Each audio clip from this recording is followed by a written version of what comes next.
Good evening and welcome to Lake Orion High School for the Region 9 MHSAA Track and Field Regional Finals. It's actually here. I can't believe the season is wrapping up and the postseason is underway, and it is a scorcher here at Lake Orion High School at the start of the meet today around, I don't know, about 1 p.m. It was about 88 degrees and over 100 degrees on the track surface.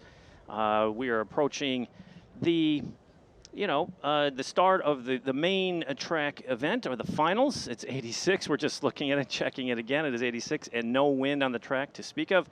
But yeah, we're about to get underway here. I'm your announcer, Ian Locke, and from Orion Neighborhood Television and Orion Neighborhood Television, Dragon Broadcasting, NFHS Network, and the MHSAA bring you the Region 9 Track and Field Finals here at Lake Orion High School. Thank you for tuning in. We appreciate you taking some time out of our day to cheer on these student athletes, and we're really looking for some quality performances today. We don't really have a clear favorite, but with all the seedings here, we're looking at Fenton. The men's Fenton squad is one to watch out for. Rochester Adams for the men. You have to watch out for them. But for the women's side of things, it is wide open. As you can see on your screen, these are the teams participating in the Region 9 finals today. Auburn Hills, Avondale, Bloomfield Hills, Clarkston, Fenton, Holly, Lake Orion, Lapeer, and Oxford. Rochester, Rochester Adams, Rochester Stony Creek, Romeo, Walled Lake Northern, Waterford Kettering, Waterford Mott, and White Lake Lakeland. Now, there's a lot of OAA squads from Oakland Activities Athletic Association, and they know each other well. There's a lot of rivalry teams out here. The three Rochester teams in town, Lake Orion, Oxford, Clarkston, these teams know each other inside and out. But we do have some newcomers in Walled Lake Northern coming down, and Fenton being added to the list of Region 9. So the last time we were here, ON TV cameras capturing the Region 9 was 2 years ago, 2019, and as you know, 2020 was that big black hole called COVID, and everything was shut down, no track and field. But we're so happy that 2020 and 2021, the school year that we are about to complete here, has gone off for the most part without a hitch. All the spring and fall and winter sports all completed fully for the student athletes, and we are about underway here to get the postseason and finish up the spring sports season here with you tonight. If you're not aware, the state meet for track and field is coming up June 5th at East Kentwood High School in Grand Rapids, and that's the D1, which this is a D1 Division 1 regional final today, and you can see D2 will be held at Zeeland High School, Division 3 at Jenison High School, Division 4 at Hudsonville Baldwin Middle School, and all UP classes will be held at Kingsford. So for more information about trying to go to these events and getting tickets and all that good stuff, visit MHSAA.com. Now we do have some housekeeping to do, because these telecasts aren't just for everybody, right? So the broadcast of today's game is a copyright presentation of the NFHS Network, Orion Neighborhood Television, and the Michigan High School Athletic Association. No reproduction, retransmission, or other distribution of the descriptions or accounts of this game may take place without the express written consent of the NFHS Network, Orion Neighborhood Television, and the MHSAA. That was a mouthful. Again, it's brought to you by NFHS Network, Orion Neighborhood Television, and Dragon Broadcasting here at Lake Orion High School, the award-winning Dragon Broadcasting program here at Lake Orion High School.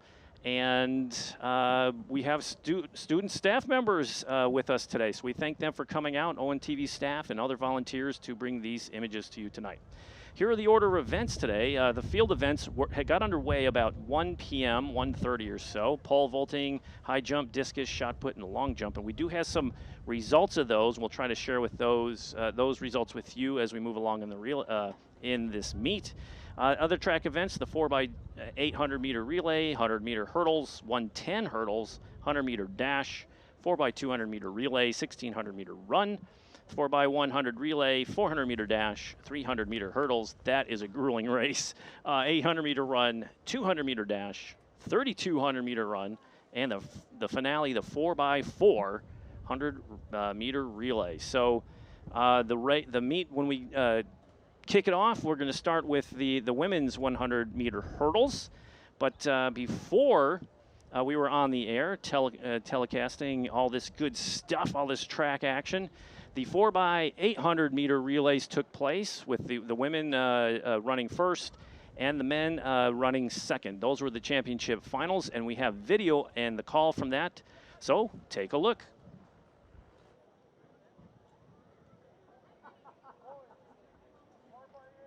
All right, 4x800 finals about to get underway.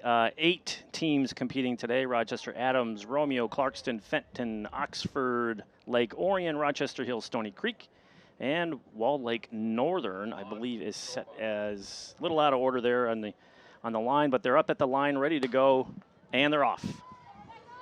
This is the first event of the afternoon. The girls. Very warm out here for the first event of this 2021 regional final here at Lake Orion High School.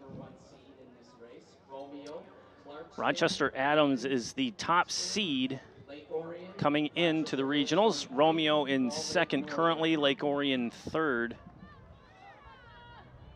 Excuse me, that is Walled Lake Northern third. Swapping spots there with Romeo in the red jersey, but it is Adams out front, and I believe that is Craig. Rochester Adams comes into the regionals seated at 9:49.84. Romeo's at 9:52.95. And Walled Lake Northern 9:57.28. The rest of the field is 10 minutes or above. Again, the top 2 move on to the state finals June 5th out at East Kentwood High School. Coming on the first 400 meters of this final 4x8. One lap to go, then they'll make the exchange. Adams still holding the lead, but a nice tight pack. Again, it is very hot out here. About 88 degrees at the start of the meet, and well over 90, if not approaching 100 degrees at track level, as Walled Lake Northern makes a move on the backstretch. It is Walled Lake Northern, Adams, Romeo, Stony. I think that's Stony. They all have the same colored jerseys on. But again, Walled Lake Northern looking like they're taking it out. Romeo trying to keep tabs. Speed picked up huge on that backstretch and the second 400. Actually, that is the black jersey. That is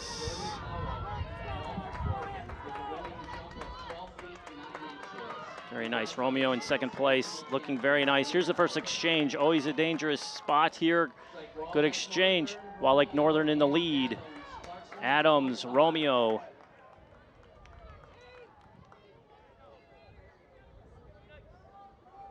Exchanges are still taking place. And the last batch go through. Nicely done. But Walled Lake Northern has been overtaken by Adams.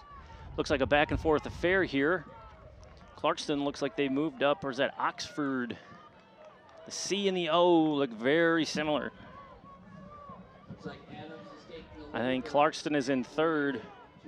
Romeo in fourth. Again, Adams comes in as the top seed. I think this is Lundquist for Adams. Walled Lake Northern's Roman on the track currently. It is Clarkston in third. Adams, Walled Lake Northern, Clarkston, and Romeo. Romeo trying to close that gap, trying to keep pace. Adams taking out very fast. We saw Adams here at Lake Orion High School for a dual meet and to start the 2021 season in the OAA.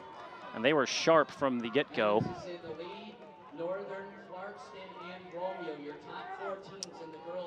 Yep, still there, holding. Oxford coming across with Lake Orion, Stony Creek, just passing the start-finish line there, but it is Adams starting to stretch it out here, looking very good at the 300-meter mark. Walled Lake Northern trying to hold on. Clarkston holding pace with Walled Lake Northern, but Adams is starting to stretch this one out.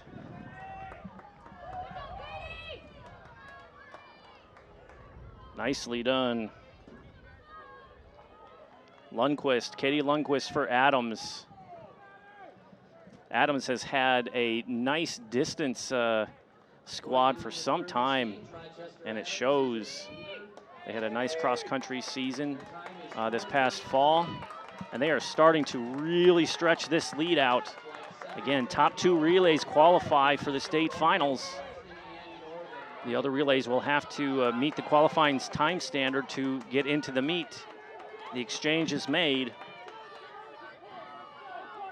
Kelsey Francis for Adams on the exchange, and she's on the track, looking very strong. Romeo in second.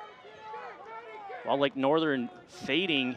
Clarkston and Romeo battling for that second spot. Still on the lead. Adams looking very strong. Nice crowd on hand for this Region 9 final.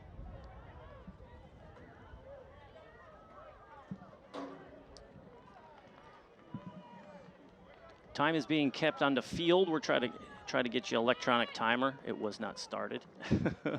5:33 so far as we are rolling through this first event of the regional. Adams still a considerable lead. Romeo and Clarkston in a battle for that second slot. Adams looking very strong. Kelsey Francis crossing the line after her first 400, 5:56 and some change. Romeo and Clarkston battling it out. Clarkston, another squad that has a solid distance running pedigree, strong middle school programs feeding directly to the high school ranks. Romeo also over the last 5 years has had amazing distance runners and cross-country teams, and hence the battle we have today. Adams still way out front. Third runner on the course for them, it is Francis, and she is at the 200-meter mark. Romeo and Clarkston still battling. Walled Lake Northern fading, as the rest of the field has as well, but the class of the race right now is Rochester Adams. The Highlanders looking for their anchor leg here. Amanda Solden.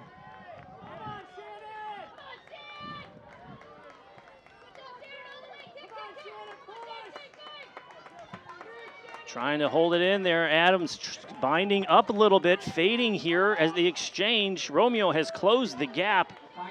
Final exchange, we may have a race here. Has Romeo, can they close this gap? Clarkston on their exchange. They are on their anchor leg.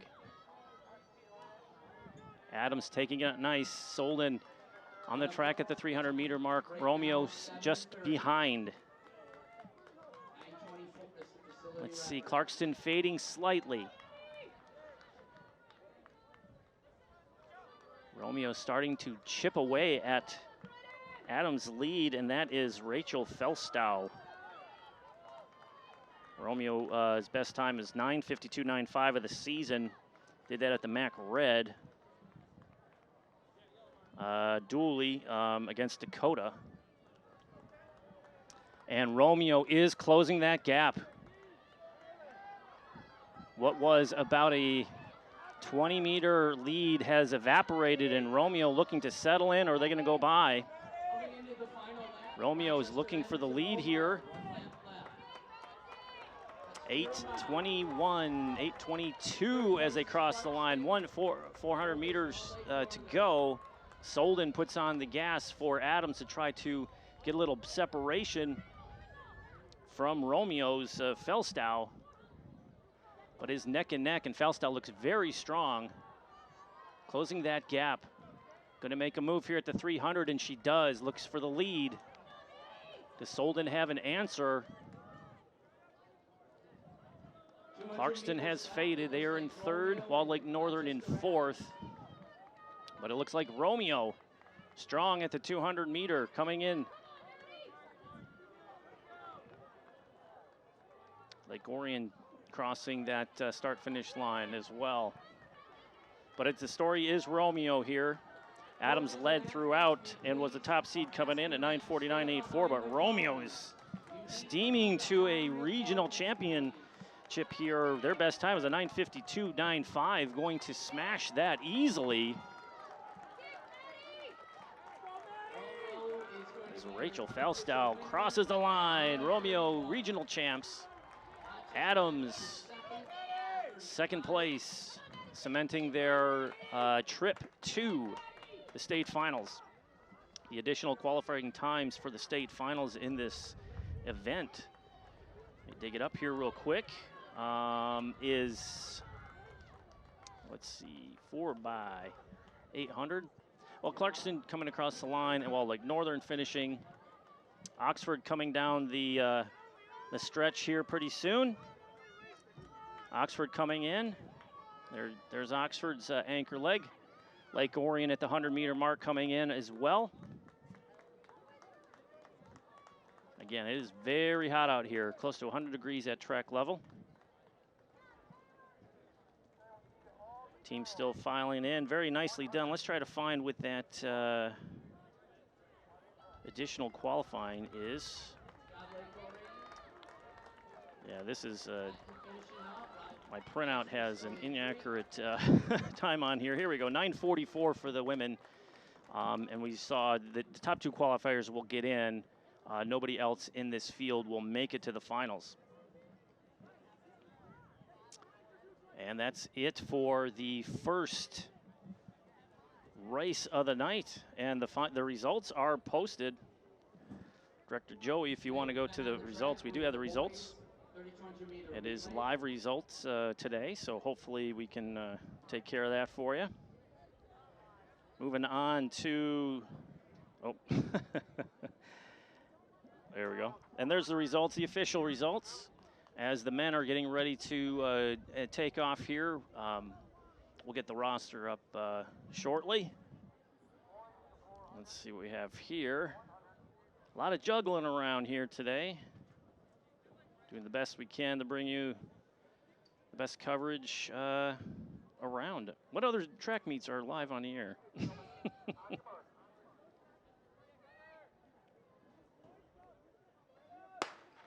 And they're off. Clock is running. All right, let me call up this. Let's see if we can get some detail here. Now, this will be a very fast heat. The men, these guys coming in were seated, some of the top relays were seated, or running about 8 minutes in some change for all four legs of this. Romeo comes in as a top seed in the 4x8. Coming in at 8:08.08. They did that at the Mac Red Dooley against Chippewa Valley. Again, Rochester Adams, strong distance crew here. They come in seated second at 8:10.42, just 2 seconds behind Romeo. Rochester Hills Stony Creek is seated third. Walled Lake Northern seated fourth. Lake Orion seated fifth. Lakeland is seated sixth, Lapeer seventh, and Fenton seated eighth. Walled Lake Northern and Romeo neck and neck to lead this first 400 meters of this 4x8 relay. Second event of the regional championships here at Lake Orion High School. We got a pack of four trying to stretch this one out. Walled Lake Northern looking very strong in the back stretch. Let's see who that is. We do not have a listing of the participants in this relay, but they are looking very good. Romeo keeping tabs on them as they go. You can see the effort. Rochester Adams is third, and I'm trying to see the jersey, the gray jersey there. Is that Northern? Walled Lake Northern. So who is in the lead here? Is that Stony Creek? All right, I got to make sure I get this thing right. Stony Creek. Unofficially 2:03 at the first exchange. Looking very strong. The chaos of the exchange zone is undeniable. Lead is stretching out nicely here. I believe that's Stony Creek, Romeo second, Adams in third. Again, Adams came in as a top seed. Stony Creek was a third seed, but they are blistering the field here. We saw this happen in the ladies' race just a moment ago. Three exchanges. Adams was in the lead, but Romeo closed the gap to take the championship. Stony Creek very strong here on the second leg. First 400 meters of the second leg. Rochester Adams, Gage Kilwald is the one to watch. He's the senior leader of the distance squad here for Rochester Adams. Right now, it looks like Adams and Romeo are going to battle each other, just see who can get that second slot to get qualified into the state finals. So far, Stony Creek way out front.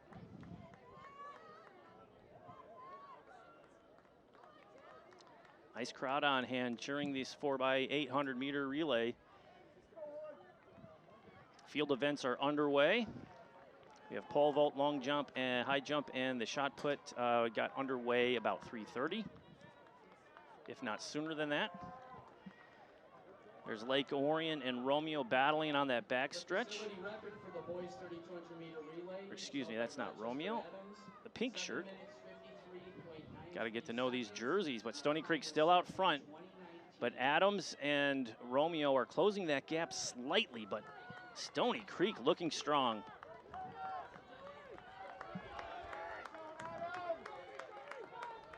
There's the exchange for Stony Creek, nicely done. Adams coming in ahead of Romeo. It's going to be almost a dead heat on the exchange. Good exchange by both teams. Adams nicely done to keep that slight lead. Lake Orion coming in, Northern on the exchange. Fenton, the orange jersey. Fenton has a solid sprinting crew that we're going to be talking about all day long. And I think Fenton's one of my favorites to possibly take, on the men's side, to take home the crown today. Adams closing the gap on Stony Creek slightly. Viewers might not know, that's a good rivalry there. Rochester Stony Creek, Rochester Adams. Romeo in third.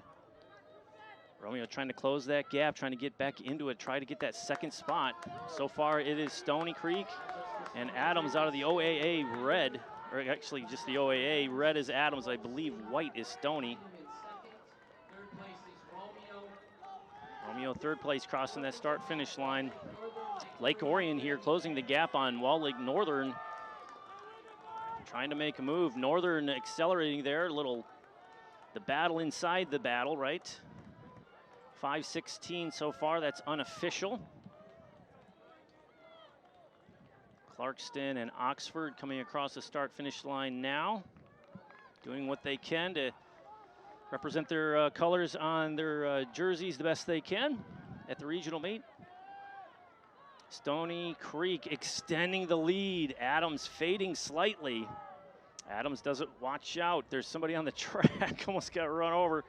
There's your leader on the left, Stony Creek. Final exchange here for Stony Creek. Adams binding up out here, not surprising with the heat. Romeo within sight. Adams really slowing down on the exchange. Here they are. Romeo on the exchange. Can they close that gap to get that second slot? Stony Creek looking good. We got a trio of battlers down here coming in for the last exchange here. Fenton, Lake Orion, and Wall Lake Northern battling it out. Clarkston and Oxford trail. Stony Creek passing the 200-meter line. Rochester Adams trying to close that gap. If anybody's going to do it, it's going to be Kilwald for Adams. I believe that's who that is out there. Looks like he got a haircut. He was a little shaggier at the dual meet, but he is a stellar 32 and miler. And you can see Romeo trying to close that gap too, but it's Stony Creek out front. Still just under 7 minutes with 400 meters to go. Third place Romeo. Adams, can they reel him in? This would be an epic comeback from behind. Again, Adams does have the top seed coming into this race. Can Kilwald get him? You hear the crowds cheering him on. Slowly closing that gap. We're approaching the 200-meter mark. He's too strong. Kilwald he is so good. He has a kick too, so now we have a dually going on here. Side by side after all that racing, side by side, 100 meters to go. Kilwald overtakes Stony Creek. And he's pulling away. Can Stony Creek close that gap? I don't think so. What a closing anchor leg by Kilwald for Rochester Adams to take the title here. 8:02 and some change. Amazing. Stony Creek is in, though. They wanted that title. And usually when the winner goes across, we try to stop the clock just to give you a time of the winner. But I can see on the field as Northern rolls in, Lake Orion rolls in. There is live scoring, so we'll do the best we can to give you the official times. What a race. That's why we call these races. That's why we air these things, right? Makes it fun. So Rochester Adams, 8:02:01, about 6 seconds faster than their seed time. What an amazing race. Actually, almost 9 seconds faster. Rochester Hills Stony Creek is the runner-up. Romeo is third. Let's take a look at the qualifying standards. 1,600-meter relay. Where is that at the bottom? 4:03. I got to get this right. Yeah, they don't make it easy to read these things. There we go, 8:08. Yes, results I have. Let's dig the results up. Facility record is Chanel Wright from Southfield. Trying to get these up. 11.70 seconds in 2003. And here's our live scoreboard. Try to get it to you. I have it on my screen, Joey, down below, if you want to throw that up. I don't know if you can see it or not.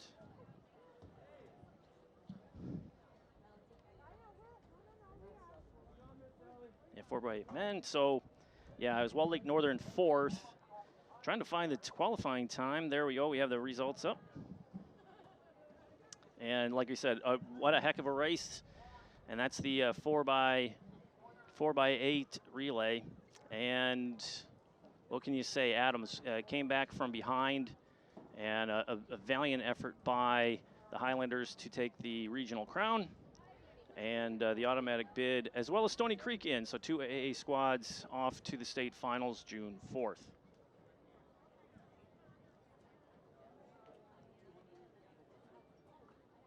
All right, we can call that.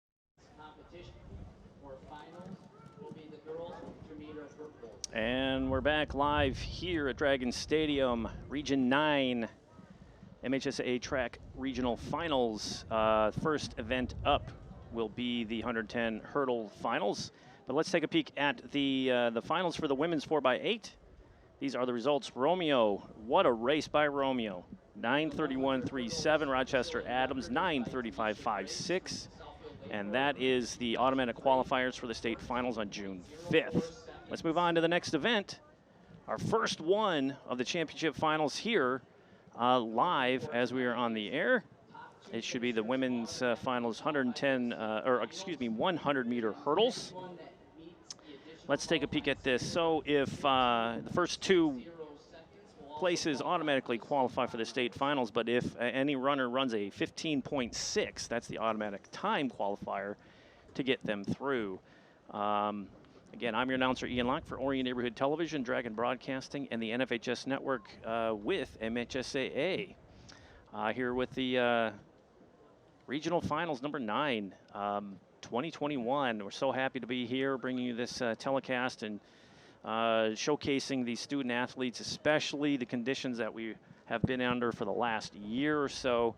But we're just so happy that this event's taking place, especially at this fantastic facility here in Lake Orion High School. The hurdlers are starting to get lined up there, getting warmed up. The crowd is filing in. It's a nice crowd here at Lake Orion High School. And again, we're just proud to be able to bring this to you. And for more information about anything sports here in the state of Michigan, head on over to MHSAA.com. All right, the athletes are in the blocks. The gun is raised. They're about ready to get them set. And our first championship, live championship event of the evening is about to get underway. Let's take a listen. Rochester Adams heavily represented in this final field. And they're off. 3 Rochester Adams hurdlers in this field, 1 Lake Orion. They're going, looks like Rochester is going 1-2. Lake Orion is in 3rd so far. Looking to clear. Nicely done. And the rest of the field, boy, did that stand out. Live scoring, that was Kenzie Grifka with the W. They said Kate Leonard with Lake Orion. Let's see if this shuffles around. Ooh, Kate Leonard gets it by a nose by 1/100th of a second for second place in the qualifier. If that stands, that is a heck of a comeback for Leonard. Wow, Destiny Dorkins at 17.62. She will be just shy of qualifying for the state finals. But what a final there. The results. Kenzie Grifka, Rochester Adams, Kate Leonard. Unbelievable run there to come back. I mean, we're talking 100th of a second to make it into the state finals. Moving on to the men's 110 high hurdles as the hurdle crew. You can see great shot there by the crew here. The cool zone, kids getting sprayed down. It is a scorcher. Like we said, it was 86 degrees, 88 at one point, and it's close to 100 degrees on track level. And so it is a scorcher out here. I think in 2019 we had perfect weather. We go back to 2017 here at Lake Orion High School. Before the facility was renovated, it was 40 degrees, rainy, and sleet.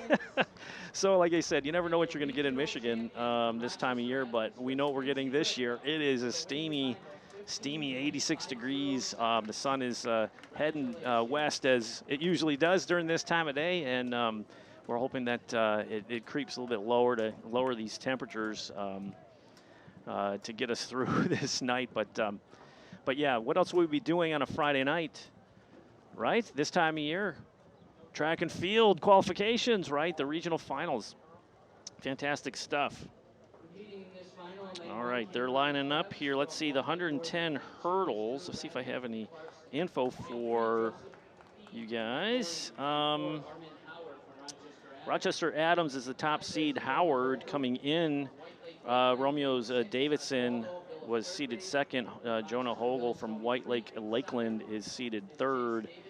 Theed from Lake Orion was seated 4th, but that was coming in prior to the preliminaries here. But those names are still in the finals. They made it through. Not many surprises. We see the usual suspects and the names that we expect to see here. So Wall Lake Northern is in lane 1, Clarkston lane 2, Lake Orion in lane 3, Rochester Adams in 4, Lakeland in 5, looks like Stony Creek in 6, and Romeo in 7. And I'm looking over there, I think it's Oxford in lane 8. All right, about to get underway.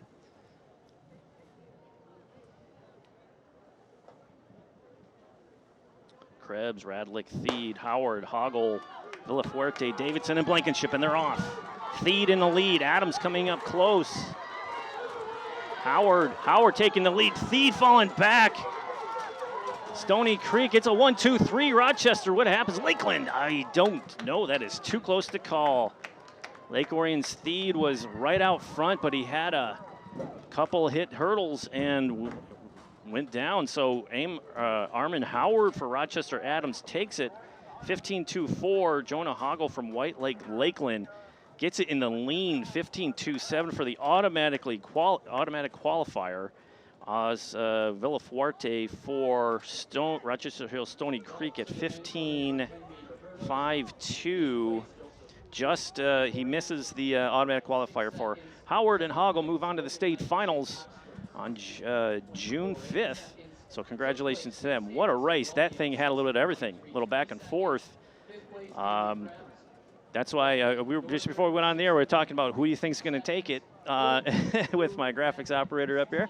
And we're talking about, I don't know, because hurdles are a crazy variable, and one little mistake can cause you some troubles.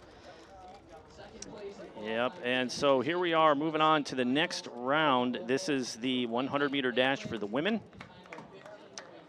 And let's see what we have here. So they are announcing Howard is moving on. Yeah, wonderful run by, that is concentration by Howard. He's one of the top hurdlers coming into this region, and he showed his maturity and why he's one of the top hurdlers. He didn't panic, ran his race, ran it cleanly, and advanced to the state finals. Congratulations to him on the 15.24 effort. All right, the ladies are about ready to go. Jesdemir from Walled Lake Northern in lane 1, Elena Cleveland from Rochester in lane 2, Elena Tisch from Lake Orion in lane 3, Megan Davenport from Lakeland in lane 4, Kaylin Mullins from Bloomfield Hills in lane 5, Ella Spears from Lake Orion in 6, Caprice Fields in lane 7 for Oxford, and Kaylin Benton in lane 8 for Rochester Adams. Elena Tisch and Mullins are the two names to watch out for, but Davenport looks like she had the top qualifying time coming in, getting that favorable lane 4 seating. So let's see what happens here on this championship finals in the 100 meters.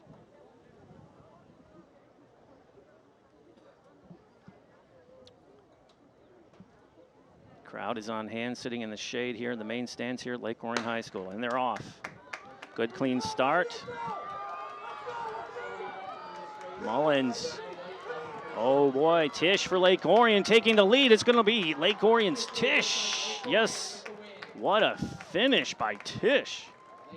That might be an upset. We'll see. Yes, Lake Orion's Tisch 12.62 wins the regional final. Goes on to the state finals. Congratulations to her. Megan Davenport 12.84. Kayla Mullins from Bloomfield Hills 12.96.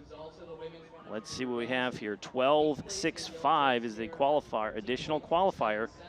So just the top two go again. We've seen some races. I think it was 2019. Oakland County women's distance was stacked with talent in 2019. And we saw in the 1,600 meters that the top 7 went to the state finals because they all qualified under the qualifying standard. So it can happen. All right, in lane 1 for the men's 100-meter finals, Donovan Miller from Fenton, lane 2, Tyler Tarantino from Lapeer, lane 3, Gerald Daniels from Kettering, lane 4, Brandon Miller from Fenton, lane 5, Evan Knox from Bloomfield Hills, lane 6, Stephen Brown from Lake Orion, lane 7, David Holloman from Auburn Hills Avondale, and lane 8, Joey Kostrubiak from Romeo. Brandon Miller, the one to watch, but Lake Orion's Stephen Brown, he's had a year and has run below 11 seconds in this event, as have a couple of the other guys in this run. But Brandon Miller and Donovan Miller, two Fenton sprinters in the finals here.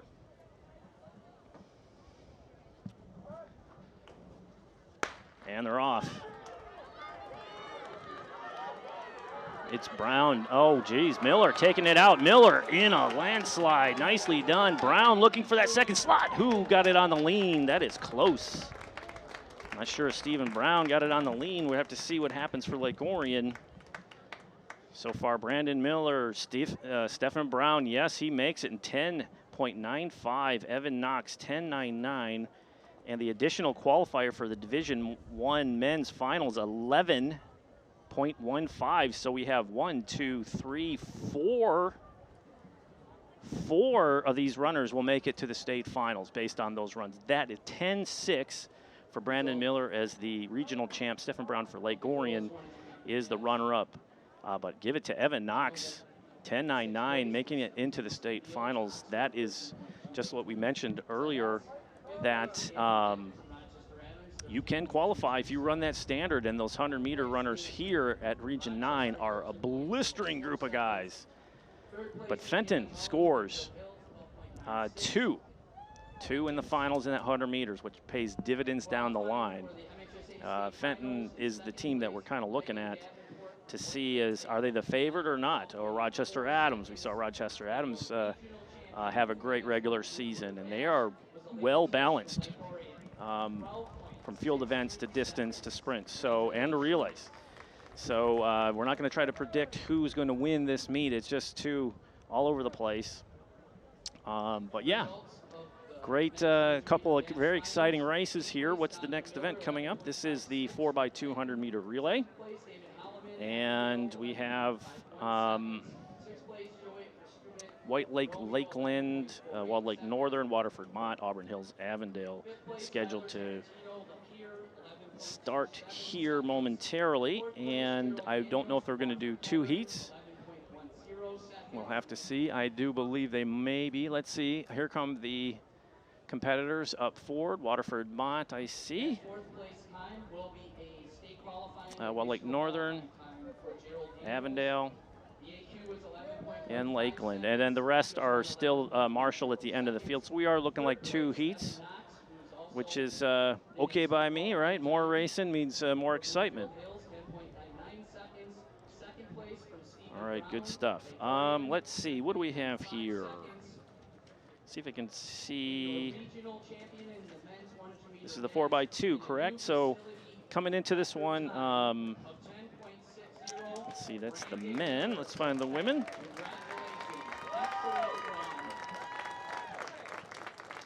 All right, crowd is enjoying the announcement of the 100-meter finals. That was a sight to see, that's for sure. So let's see, Bloomfield Hills coming into this regional, the top seed with Mullins, Allen, Jenkins, and Jeffries. Oxford is seated second.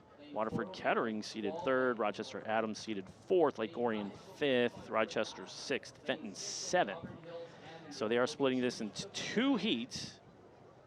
As you can see, our trackside camera finally being able to be used. We tried for 3 straight years. Then we had a pandemic that said, no, you don't. But we're glad to get that camera up and running for you for a new vantage point at track level.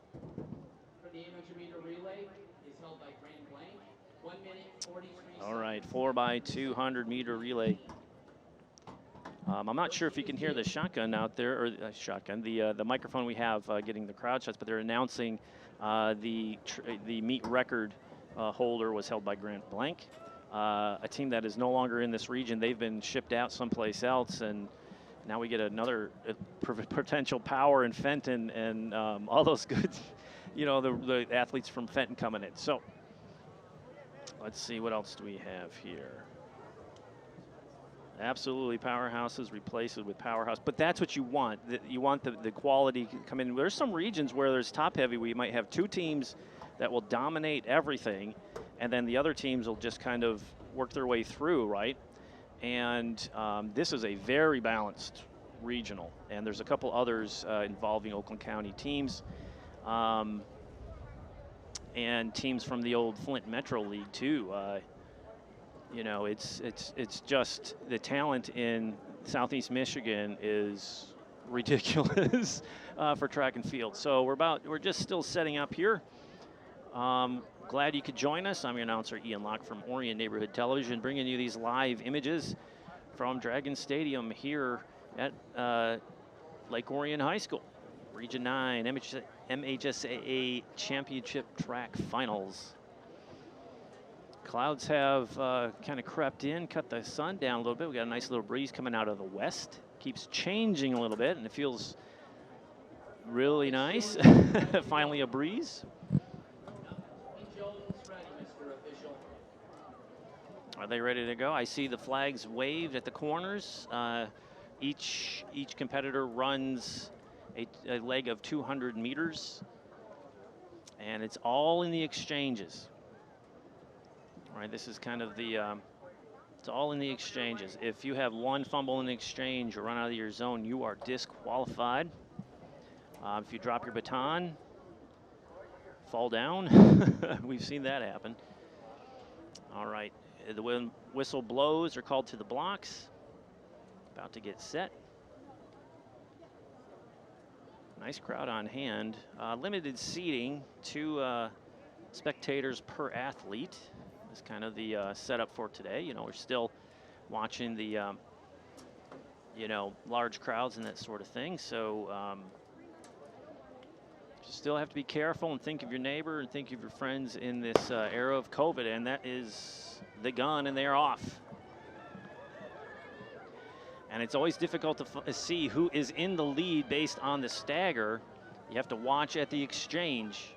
Whoever's exchanging first, looks like Walled Lake Northern and Waterford Mott are kind of creeping up into a slight lead. Who's the first exchange?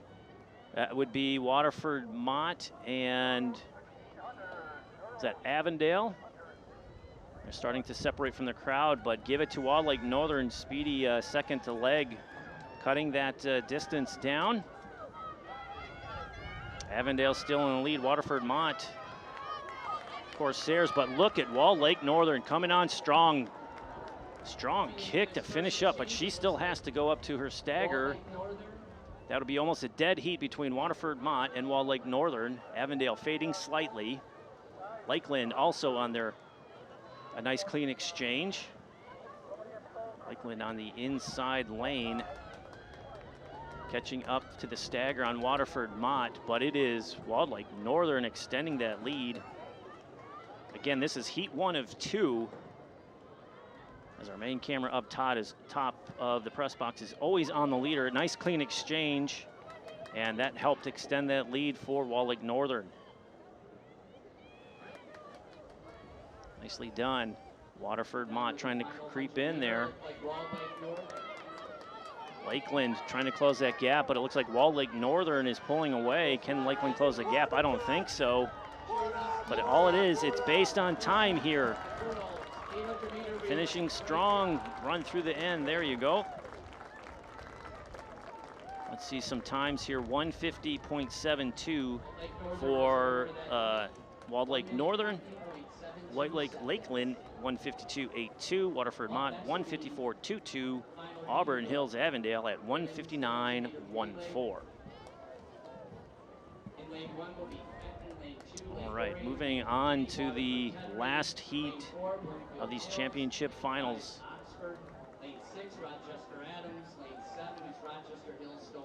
And seeing the lane assignments for those, we have Fenton in lane 1, Lake Orion in lane 2, Waterford Kettering in lane 3, Bloomfield Hills in lane 4, Oxford in 5, Adams in 6, Stony Creek in 7, and Rochester, the Rochester Falcons in lane 8.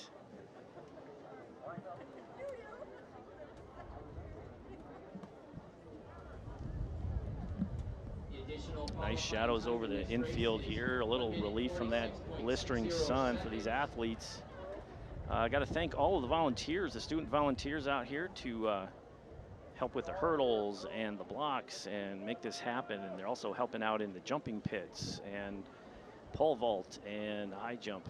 And we saw a facility record set by Fenton just a moment ago while we were watching the 4x8 replay of the 4x8 relays. We saw a facility record set at 6 feet 8 inches. It was crazy. We'll try to get those results up so we can get the name of that amazing young man and the feat that he pulled off here today. Let's see.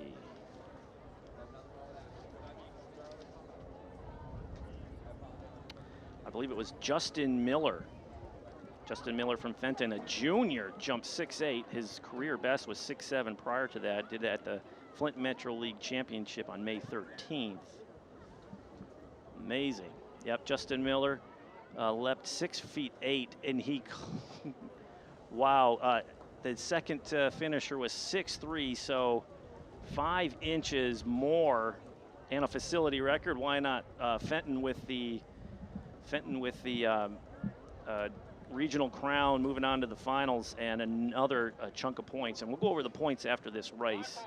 So everybody knows how this is scoring. I believe 10 points for first place, so another 10 points for Fenton. Can't forget the field events, right? I think they're all wrapping up. High jump, I believe, is all done. There's still a couple people doing the long. Pole vault has wrapped. Shot put, I believe, has wrapped, as well as the discus. Whistle blows. Competitors getting ready to start here. Yeah, got a white flag. We are ready. White flag racing, ready to go. Again, Fenton in Lake 1, Lake Orion in 2, Kettering in lane 3, Bloomfield Hills in 4, Oxford in 5, Rochester Adams in lane 6, Stony Creek in 7, and the Rochester Falcons in lane 8. A lot of OAA red teams in this finals. Tells you how deep the OAA track and field squads are here in this region. Not sure what the holdup is. Still trying to get the blocks ready down there. All right, I'm ready. Exchange zone, are we ready? Flags have been raised. They said white flag. Let's go. Okay, 200, 4x200 meter relay. We are set. Mr. Official, we're ready. White All flag. right. We are ready. They are ready.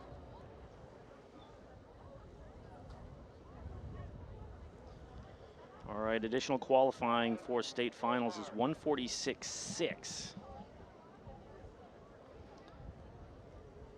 And we're about ready to get underway. Starting down here out front, crowd is watching, phones are up, taking video, taking pictures. Beautiful day for track. And they want to make sure everything's cool. Lane 3, they're talking to Waterford Kettering, the runner, and making sure that she was set prior to the gun. That's a good referee right there. Making sure everybody is ready and on the same page. As we have a full slate of runners here, all 8 lanes are filled and ready to go.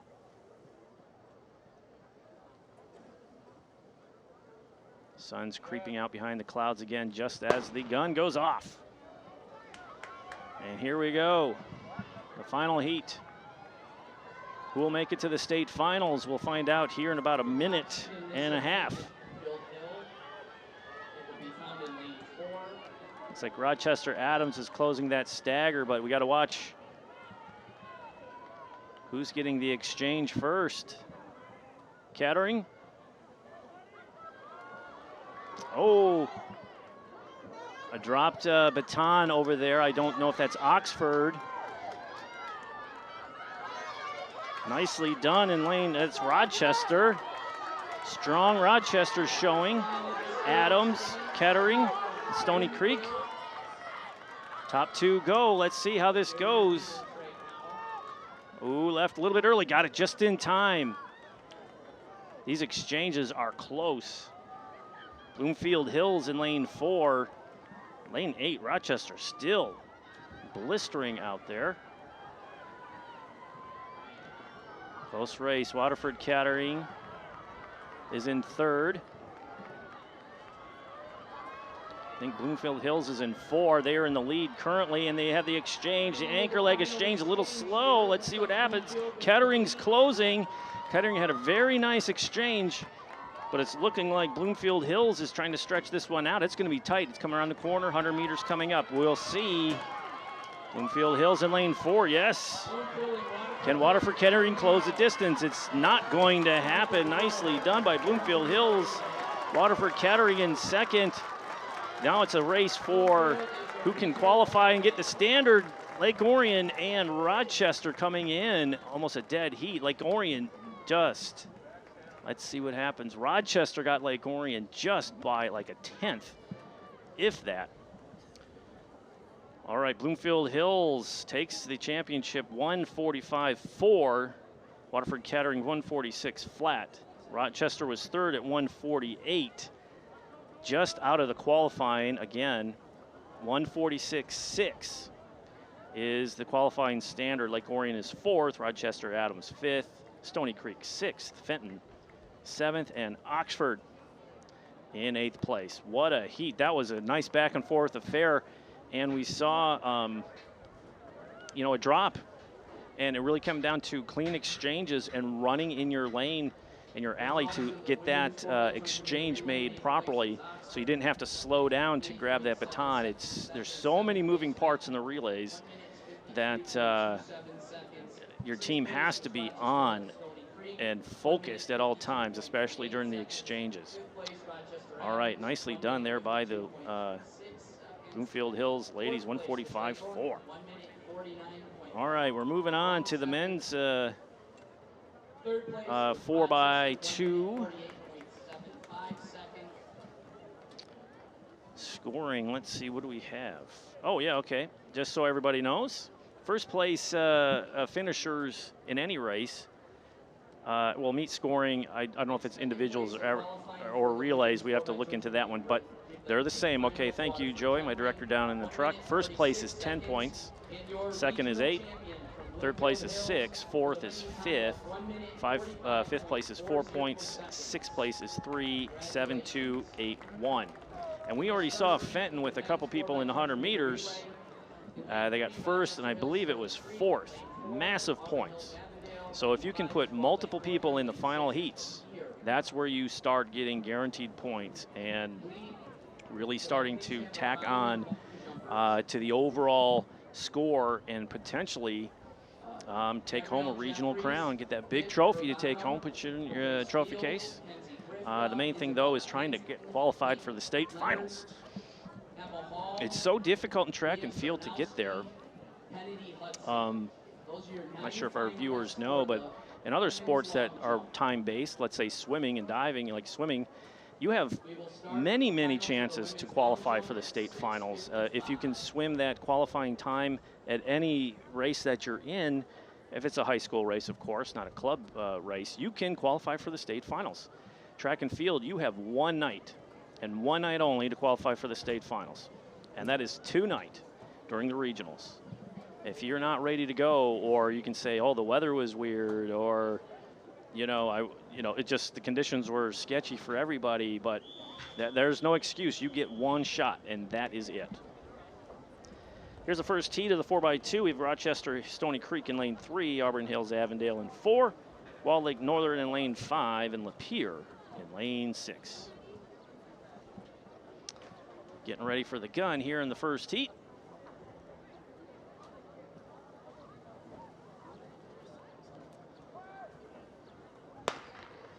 And it looks like there's been an adjustment that we only have 2 runners today in this first heat.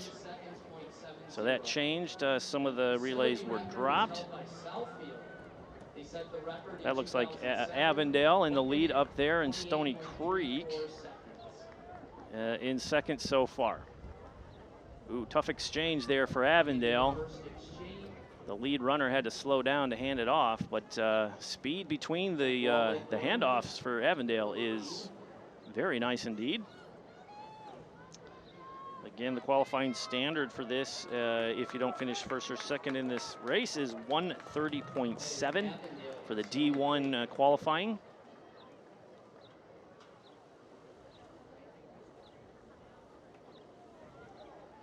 Third leg of the relay is off. Avondale still in the lead by a considerable margin. Stony Creek trying to make up some ground here in the first heat here of the 4x200. Wind is still blowing nicely out there. Got a little breeze on the infield. Flag is standing tall. Final exchange. Stony Creek runner goes down after the exchange. That has to hurt. Avondale coming home in the home stretch at the 100-meter mark. Looking really strong. We're going to see what their time is. Again, 130.7 will get you in. 131, 2, 3, and 4. Just misses it, 4 seconds off the pace to qualify for the state finals. 134.15, Avondale takes it. Rochester Hills, Stony Creek, 138.49. Full 8 lanes coming up next for the last heat and final heat of this 4x200 meter relay.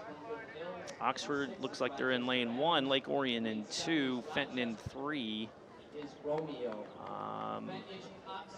Let's see, yes, Lake Orion in 3, Fenton in 4, Bloomfield Hills in 5, Rochester Adams in lane 6, Rochester in 7, and Romeo in lane 8. This should be a lot of fun. Fenton, we talked about the Fenton men. Their sprinting group is very impressive. And now they get to put it on display in a relay format. And we shall see how this goes down. 4x200 relay. Fenton is the #1 seed coming into this at 1:29.99. Brandon Miller, Noah Sage, Donovan Miller, and Evan Cook. We've heard the Millers already, right? Both of them were in the 100-meter finals. Sometimes they shuffle them in and out. So we don't know if the two Millers are going to be running for Fenton. I would assume so. Why wouldn't you? If you have that luxury, why wouldn't you do that?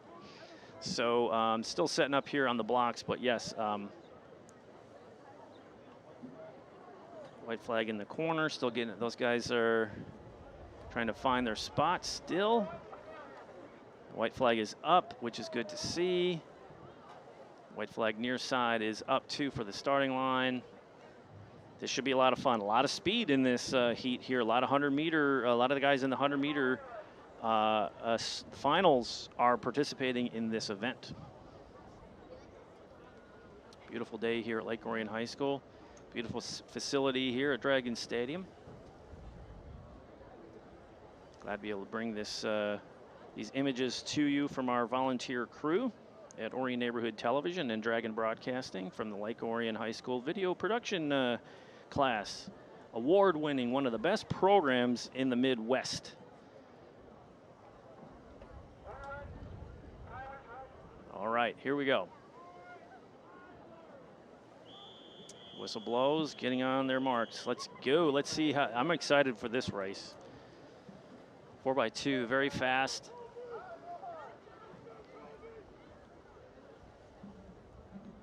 It does look like both Millers are in this event.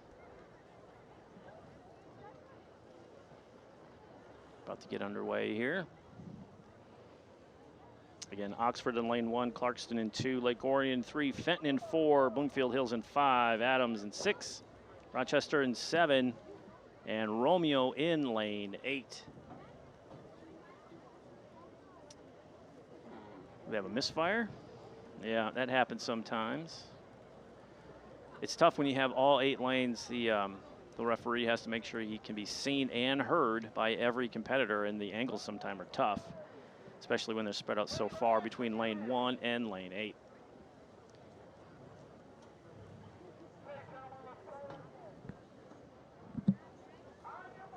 On your marks is the call. See the guys jumping, getting ready.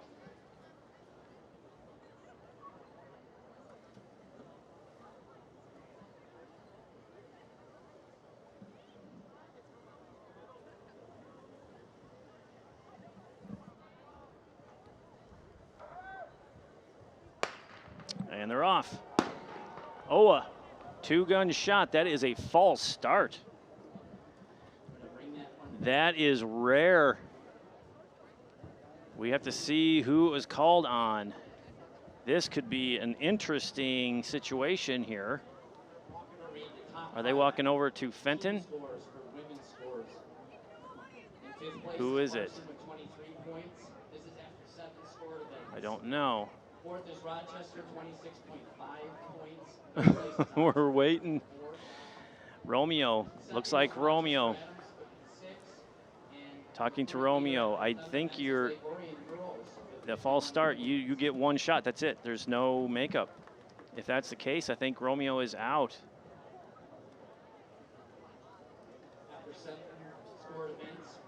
Okay, good. I hope that was the case. Like we mentioned it earlier, sometimes it's difficult to see, and they can actually tell when the gun goes off if everybody gets out of the blocks simultaneously or pretty darn close, right?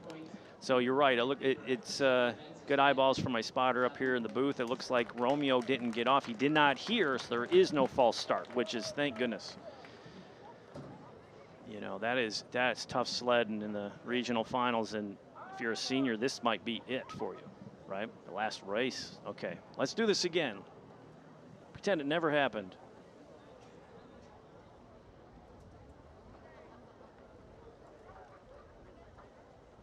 With this delay, see who can who gets rattled by this delay and the reset. Okay, we're off and it's clean. Sometimes when you reset like that, it can throw your nerves a little bit. All right, Bloomfield Hills closing the gap. Fenton trailing on that first. Adams looking good. Trying to see who's going to exchange first. This is wide open. Bloomfield Hills, Romeo, and Adams is going to go out of the zone. Adams is out. They were too far. Romeo still out front. Rochester, Bloomfield Hills, Fenton second. Jeez, that's got to be a Miller. Their second leg has cut that stagger against Rochester. Fenton is in the lead. They have a clean exchange in the zone. They do, and they're off. Romeo, though, is still looking strong. Oxford gets their exchange. Lake Orion has trouble with their exchange. Bloomfield Hills closing the gap on Rochester. Fenton still in the lead on the inside middle lane. Lane 4, but Romeo still looking strong up top. It's Fenton, 4 steps. Romeo almost out of the zone. That was very close. And Fenton hits the Jets. Their anchor leg is on fire, just like we expected. But here's the run for second place. Bloomfield Hills and Romeo. Bloomfield Hills in the slight lead. It's going to be close, but it's Fenton taking the champion. It's neck and neck. Too close to call at this point. I got to call that up. Let's see the live scoring as the other guys roll across the finish line. Fenton 128.8. Bloomfield Hills gets it in a squeaker, 130.8. They automatically qualify. Romeo 139.6. Misses it by 0.2, 26 hundredths of a second. They miss the state finals. But that was an exciting race. Clarkston was 4th at 133.72. Rochester 5th. So my goodness, that was a close race. But Fenton lived up to the billing, I have to say. That was amazing. They were the tops. They were the top seat coming in, and they looked every bit of it. Their top time was 129.99, and they blew that away by a couple seconds. So on to the finals goes Fenton and Bloomfield Hills. Okay, here's the first heat of the mile. The mile here for Lake Orion is always run by Sophie Novak, the senior, the super senior, who signed with Notre Dame and has the school record in every distance event, cross-country event here in Lake Orion. Rewrote the record books over her 4-year career here at Lake Orion High School. And she is in the field again here, looking to qualify for her 1,600 meters. I do believe there'll be 2 heats, right? So there's so many qualifiers, but Sophie Novak is the top seed. Kate Jenkins from Bloomfield Hills is the second. Amanda Solden, we saw her in the 4x800 relay earlier. She is seated 3rd. Brianna Weigard from Romeo is seated 4th. And Aria Novello from White Lake Lakeland is seated 5th. Brady Elling is 6th. Katie Stauffer from Waterford Kettering is seated 7th. Sophia Potter, Waterford Kettering, is seated 8th. 9th, Rebecca Wilson from Clarkston, and seated 10th. Mia Sarnowski from Wall Lake Northern. Those are your top 10 ranked milers coming in. But we do have the first heat. Sophie Novak, who's currently in this race. She's from Lake Orion. She set that record in 2019. She ran 4 minutes, 49.17 seconds. They're announcing about Sophie Novak going 4:49 in the regional final here, setting the record in 2019. There is just 1 heat. Is there just one heat? Let's see. It looks like there is just one heat. All right. It was listed as 26 participants, but we have just one heat here. Sophie Novak, again, out front like usual. She likes to run from the lead, but she's a very strategic runner, very strong, and just dominant in distances. So one to watch here, Sophie Novak in the lead. Solden from Rochester Adams in second.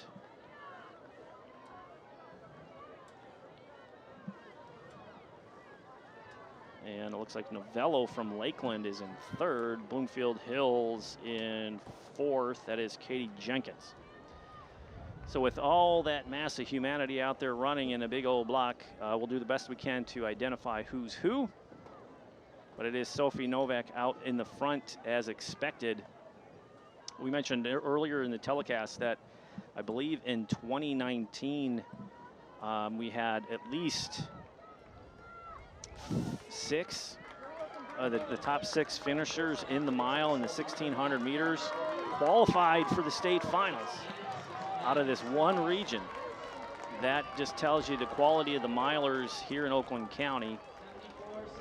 And 1:16 and some change for the first 400 meters. Sophie looks down at her watch to make sure she's on time and her pace, as we are 1 lap down in this 4-lap affair here at Dragon Stadium.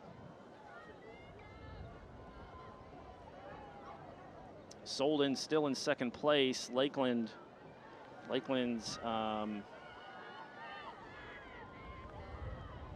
Novello is hanging third. Bloomfield Hills Jenkins is in fourth. Now the additional qualifier time for if you don't win first or second place in this heat is 5:10 for the women. It was 5:16 just 2 years ago. And so they dropped 6 seconds off the qualifying standard to get into the finals, into the state finals, which is a huge cut. It just tells you the quality of runners in the state of Michigan and the amount of runners that were qualifying for state. They just trim it down to keep it within reasonable amounts, I guess. Nicely done. Oxford, Kettering, Clarkston, all bunched together. Sophie Novak still in the lead halfway through the 1,600 meters. And for Sophie, one thing you'll see is that she knows she might be on a tear to see if she can get a PR today. But knowing Sophie, it's just qualifying, getting to the state finals, and that's where you do your damage. Solden still in second place. Novello in third in a tight race with Rochester Adams just sticking together, but Sophie Novak is way out front. About 40 meters ahead of the field, and the field is starting to stretch out. Got the bell lap coming up here for Sophie Novak, looking very strong indeed. Even in this heat, there's just nothing seems to really affect Sophie as she rolls in front of the home stands to a huge applause. And one more to go for the senior here at Lake Orion, who reset the record book, and she just hits the jets at the last 400 meters. But we do have a race. Solden and Novello looking for that second slot, that second qualifying spot. And they are on pace to, if they can hold that pace, they are close to that qualifying standard. But Sophie Novak hit the jets, and she is gone on that back stretch. Boy, now you're talking almost 60-meter lead. 200 meters left in the race, Novak. Novak sitting at 4:33 so far. 250 left. We have the race for second place. Amanda Solden from Rochester Adams, again, still with Novello. They are going. Solden looks like she has a kick here at the 200-meter mark. The story is Sophie Novak, though, here at 4:50. She's going to cruise in. She's not going to, I don't think she'll be below 4 minutes, but it is a race for second place because I don't know if a qualifying standard by Lakeland will be making it in. Solden with a kick. Looks like Solden will be coming in here. Clock is at 5:15, 16, 17. He's waving her in. Solden qualifies. And Lakeland, what a heartbreak. That's so tough. Clarkston coming in here, 4th place. Oxford 5th. Kettering 6th. As they start coming across. Sophie Novak, 5:05.42. She was seated, like, I think, 4:57 or 52. I'd have to look that up again.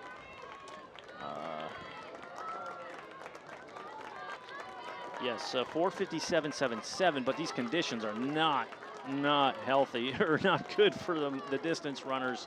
But Solden did it, got in as the field continues to come in. Nice, Solden came in at 5:18.07. And Aria Novello from Lakeland, a battle to be remembered out here between those two young ladies.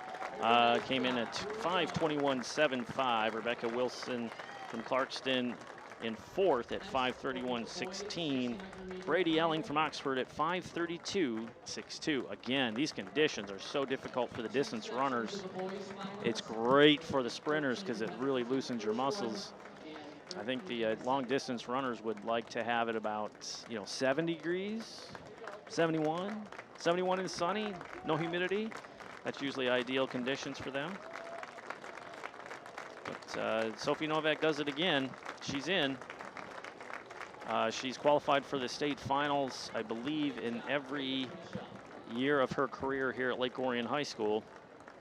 And she's looking to do more accolades, more certificates and awards for that already packed awards cabinet at the Novak household. All right, we're on to the men. Let's take a pick. Do we have results? We show those, okay. All right, moving on. Track level camera, nicely done there. Here's the 1,600-meter run for the men. Adrian Brzezinski from Fenton, Bryce Godsell from Romeo, Reese Camp from Lakeland, Cass Feeney from Oxford, Owen Weglars from Rochester, Primo Matoika from Rochester, Jake Lesher from Fenton, Dominic Ballhorn from Waterford Mott, Zachary Rockefeller from Holly, Jack Bauman from Oxford, Kyle Barcelon from Waterford Mott, Daniel Schruba from Waterford Mott, Cody Heesmuth from Auburn Hills Avondale. I don't know if there are any scratches in this one. Lake Orion, their miler seems to be not running today. Again, strategy. Sometimes there's strategy involved. What events do you have the best chance of qualifying the most athletes in? And coaches are always adjusting what you're going to run or not run or enter you in or not. So it is a chess match. It is. That's the paper game, as they say. They got to plot it out and see what's going on. We're about a third of the way through this championship meet here. Region 9 finals here at Lake Orion High School, and the mile is off and running. And Fenton again has 2 in this event. Yep. Brzezinski from Fenton is in the lead at the #1 seed in this heat, or I should say in this event. Let's see what we have here. Papers. Also looks like Rochester Adams Gage Killewald is not running in this event. We saw him in the 4x8, came back and brought his team back to victory. And unless there's 2 heats, I don't see 2 heats lining up. Just 1. So again, strategy, some names you thought you would see here, you do not. Fenton out front, Brzezinski taking it the same type of strategies we saw Sophie Novak in the women's race just a moment ago. Run your pace, run your race, and get it done. And the coach is like, I don't care what your time is, just get qualified. get into that finish line. Looks like leader so far from Fenton, Brzezinski out front, starting to stretch it out. 37. Let's see here. A lot of names in these top 10 in the region not running today. Interesting. All right, we hear some splits being yelled out by people in the stands. I think there is going to be a second heat. At least I think there is. There's some guy. Yes, I believe there's a second heat. This has got to be the first heat. But again, with the Fenton runner, he's running at a nice pace, and it really is time, right? So you have the best time, you could take it. So he's taking it out here. That is 800 meters. We see the I see the guys down at the 100-meter marshalling area. That is the next batch of 1,600-meter runners coming up. We thought we might have 2 heats in the women's 1,600 meters, but we only had 1. You can see the field starting to really stretch out here.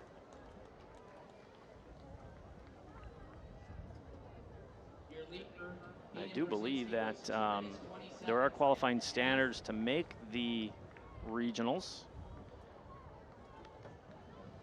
I have that sheet right here. But anyway, first heat, Fenton's out.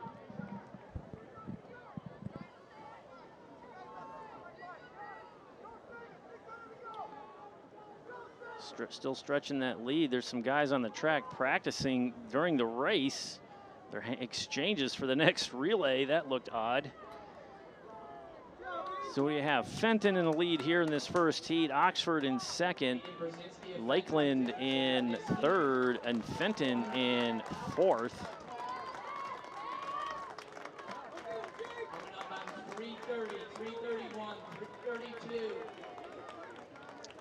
4x100 meter relay is next after the 1,600 meters.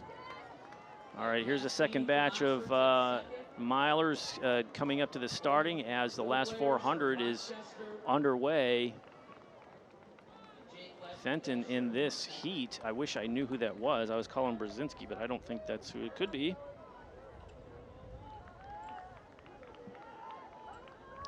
Again, with mass humanity, like we mentioned, it's tough to discern who is who at one time, especially in the 1,600 meters. When you have 100 meters, it's easy. Only 8 people running. They tell you which lane you're in. Here, it's just every man for himself.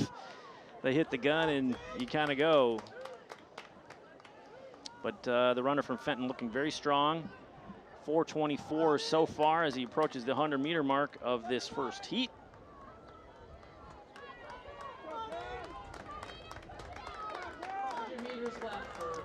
Very nice.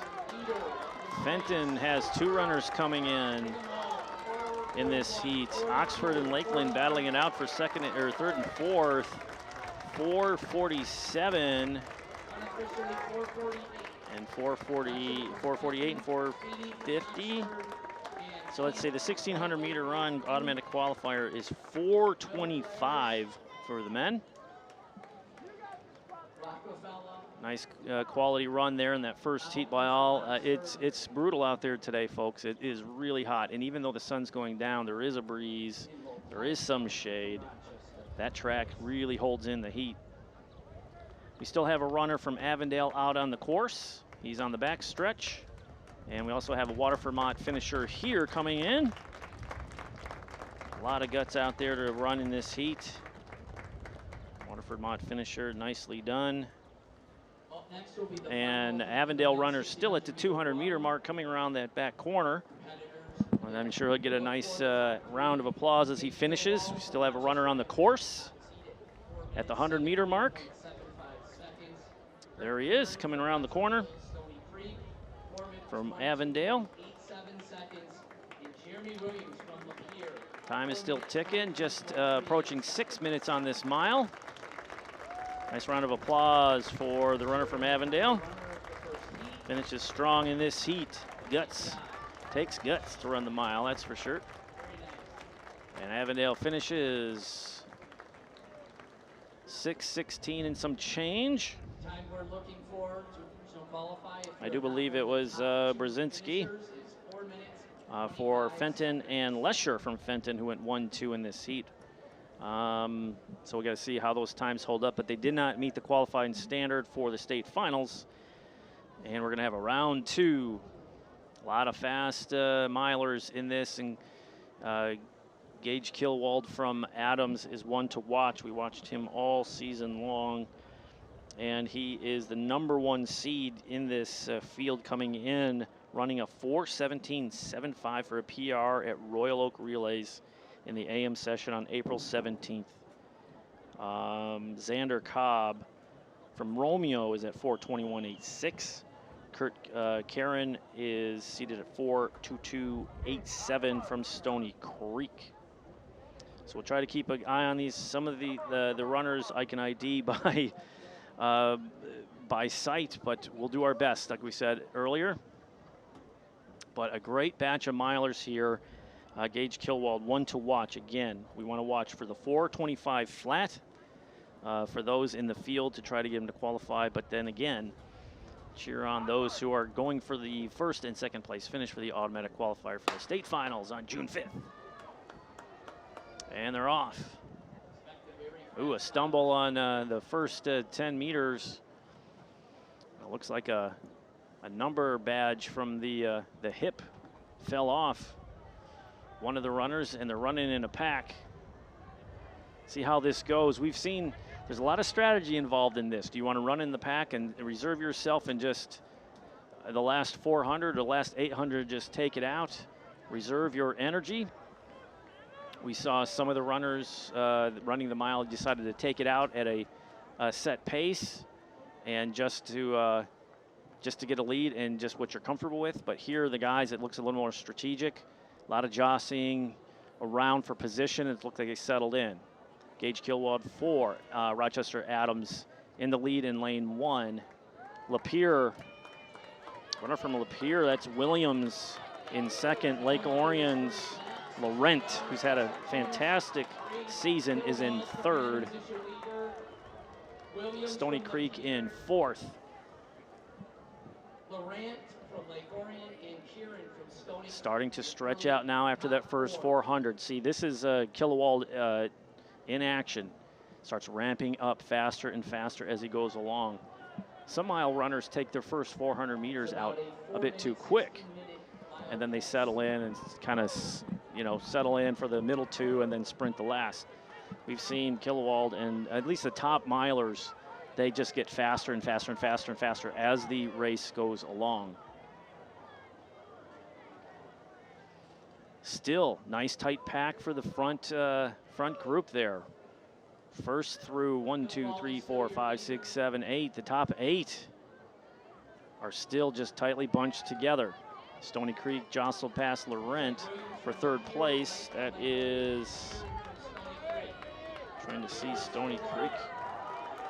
Trying to find the names on here. Okay, Lapeer challenging Kilwald here at the third 400, taking it out,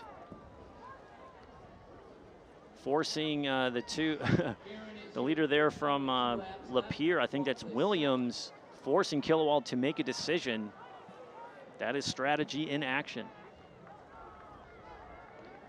Top 2 runners in this heat still sticking together, kind of pulling away. Like Orion's Laurent, Stony Creek. I gotta find that Stony Creek runner. I don't think that's Lapeer. Kurt Karen. Laurent, Karen. Where's Romeo? Williams from Lapeer is your leader. Yeah, Lapeer. They say Williams for Lapeer. Jeremy Williams for Lapeer. Is he in the lead? Kilwald trying to hold tight. We got 400 meters coming up. Laurent is in third for Lake Orion. A lot of jockeying. 1 lap to go. We saw Kilwald come back in the 4x8. They both still look strong. Did Lapeer's Williams go out too soon? Gage Kilwald still hanging on the Still hanging in there. He's starting to get that backstretch kick. Is he going to be able to pass him? It looks like he's overtaking him at the 200-meter mark. We've seen this so many times over the years with Gage, and he has a kick. Again, the conditions out here, you never know. Laurent for Lake Orion, Romeo, or is that from Holly? That is Nolan Wiestoffer, I think, from Holly. Is that Romeo? It is Romeo. We got to see who Romeo is because he's looking at a time here. Here's Killawald putting it on Lapeer. These two times will be good for the state finals. Let's see what happens. 4:25. Laurent's got to get on his horse. I don't know if he's going to have it. He's got to get there. 22, 3, 4. He just gets under. But Killawald, what a run. Again, the last 400 meters, he came in to get that regional crown over Williams, I believe, of Lapeer. Let's take a peek at these. They had Lapeer still shuffling these finals here as they come in. They had Nick Laurent at 4:24 as second place. That is not accurate. So our finals here, as they come in, are not looking accurate so far. Gage Killawald, that was 4:17.16, a stellar run, and one that is a PR for the day under these conditions. So these are not looking like the actual, let's see what we got. Oh, okay, it looks, no, they still have Nick Laurent as number 2, but Lapeer's Jeremy Williams was the second finisher. But I do believe Nick Laurent, will have to look at that from Lake Orion to see if he qualified. Say that again? Okay, I think they got them swapped, but they are qualifying standards, correct? 25. Well, if they're swapped, Laurent might have missed it. I mean, he was right there. We're talking a 1/10 of a second. Whew. All right, what do we got? 4x100 meter relay women coming up next. I want to thank you all for tuning into this telecast, brought to you by Orion Neighborhood Television, the NFHS Network, MHSAA, Dragon Broadcasting. Yeah, Dragon Broadcasting, ONTV, and NFHS. We televise on normal school years about 165 live events here in the Orion area and Southeast Michigan. Just these students producing these live telecasts and Orion Neighborhood Television. So, and we can't do it without NFHS Network. So without them, we wouldn't have the avenue to get the videos out so you can watch your favorite teams in action across the state. And NFHS is nationwide, so if you have a membership in the NFHS network, you can see games all over the country. So pretty neat. All right, for more live events, if you're interested, head on over to MHSAA.tv. And I do believe the state finals should be televised on June 5th over at East Kentwood High School. Those are the D1, Division I state finals. If you've never been to a state finals in track and field, it's a lot of fun. The talent there is just ridiculous. It's so much fun to see these kids in action, all the hard work and the years of preparation put in to make this stuff happen. It's just amazing. All right, looks like Heat 1 of our 4x100. We have Rochester in lane 3, Fenton in lane 4, Stony Creek in 5, and Avondale in lane 6. All right, and they're off. 4 relays. The women go first, and that's next season the men will run first. So they alternate every year of who runs first during these meets. This year the ladies have honors. Is that Fenton women in the lead? Is that lane 4? I believe it is. Good exchanges all around. Safe exchanges. We saw what can happen on the 4x2 if you have bad exchanges. There's Fenton cruising in.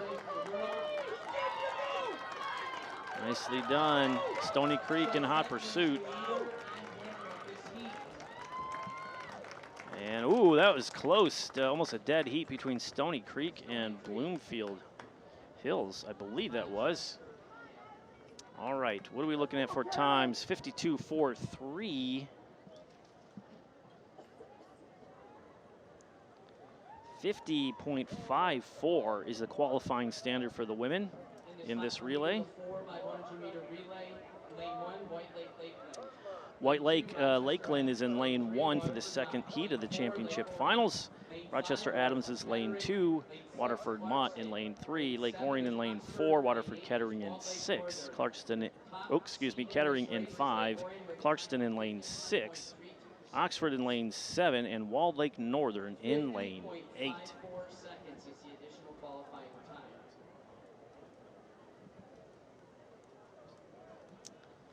All right. This is the final heat. Runners are getting in their blocks. We see the flags up. White flag racing, ready to go. Long jump is still taking place over in the pits. Field events should be wrapping up soon. Wonder if we could get some results of the field events after this event. Okay, so we do know that pole vault. That's tough to say. Pole vault is completed for the day, and we'll hopefully have the results of that to show you momentarily as the 4x100 runners are setting their blocks, getting in place. Nice day for a track meet. It almost feels normal outside, right? Right? We're getting to that, I'm throwing the air quotes up, the normal, feeling normal. A lot of fans here in the stands, some wearing masks, some not. The vaccine's out there. People are getting it, feeling confident in what's going on, and just getting back to living life the way we used to do, right? That what we know, but still watching out for our friends and family and our neighbors and those around us. You know, still be cautious, still wash those hands, mask up when you feel like it or when you feel you should. Get that vaccine. Here we are. About ready to go here.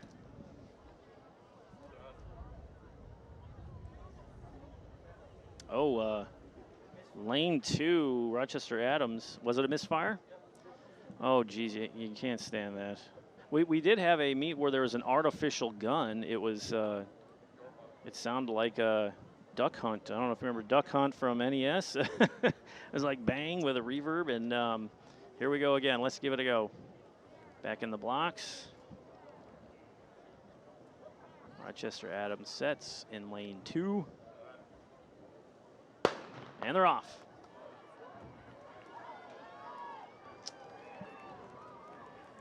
Waterford Kettering in lane 5 looking strong. And they are in the lead. Ooh, tough exchanges. Waterford Kettering looking strong on the exchange. Walled Lake Northern in lane 8.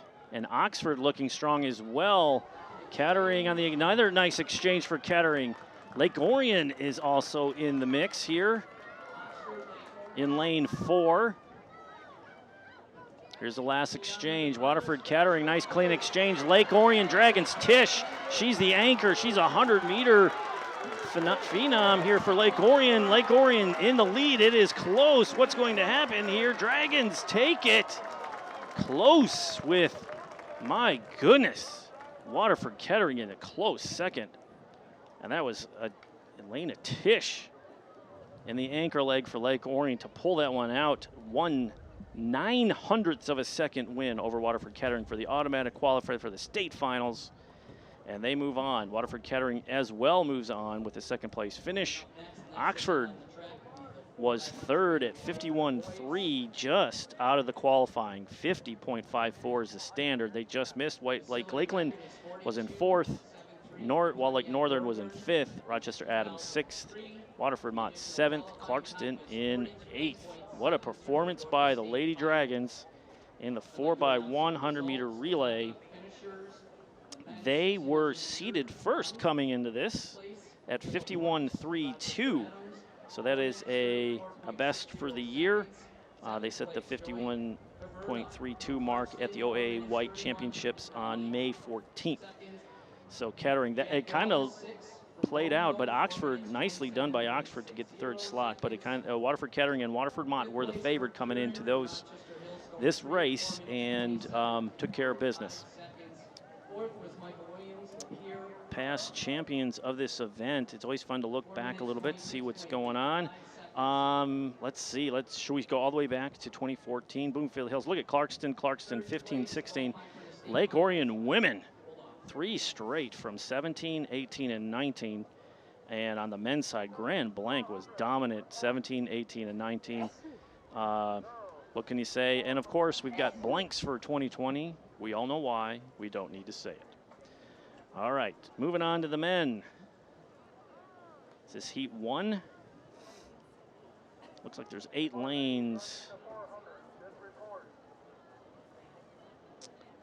They still have not refreshed our next match for the next race. Let's see what we have here. Yes, this is heat. It's got to be heat 1. Because there's only 1, 2, 3, 4 relays in this heat.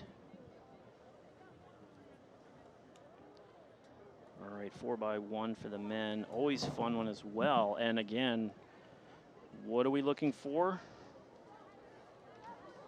Is that Fenton we're looking for to see what their time is? I think I'm missing a page here. Yeah, I am. Oh, there it is. Yes, Waterford Kettering is seated first in this at 43.11. Fenton is seated second at 43.39. Bloomfield Hills in third, 43.75. This is heat is this heat number 1? Yes, I do not see Fenton out there, so this is heat number 1. That looks like Lakeland in the lead from lane 3. 4 minutes, 19.80 seconds. Third exchange here. Nice clean exchanges and a nice race. Rochester, Lakeland head to head. What's going to happen here? Nice race here in heat 1. Rochester Falcons and Lakeland. I think it's Lakeland by a nose. That was close. It was Lakeland, 45.13, 3/100ths of a second ahead of Rochester. 45.16. Walled Lake Northern 45.82 in that heat. Lapeer brings up 4th place in the first heat, 48-1. 4x1 relay. All right, qualifying standard for the men is 43.70. 43.70. And there are 3 teams already that have run that standard during the regular season. Can they do that again? You got Rochester Adams in lane 1, Romeo in lane 2, Bloomfield Hills in lane 3, Waterford Kettering in lane 4, Fenton in lane 5, Lake Orion in lane 6, Rochester Hills, Stony Creek in 7, Oxford in lane 8. Now with Fenton, can't have the big 2 run in every event, right? The Millers, so you might have to slide them around, push them around a little bit. So we'll see how they're running this. Again, scoring is 10 points for first, 8 for second. So we'll see what happens. Again, Fenton is in lane 5. I think they are they reading off the places for the previous women's final. In this event, 4x100 meter relay, always fun, very quick. And not a lot of room for error, right? Moving that quick, running 100 meters, handing it off in that speed and trying to get your hands in the right positions and the timing right is very, very difficult.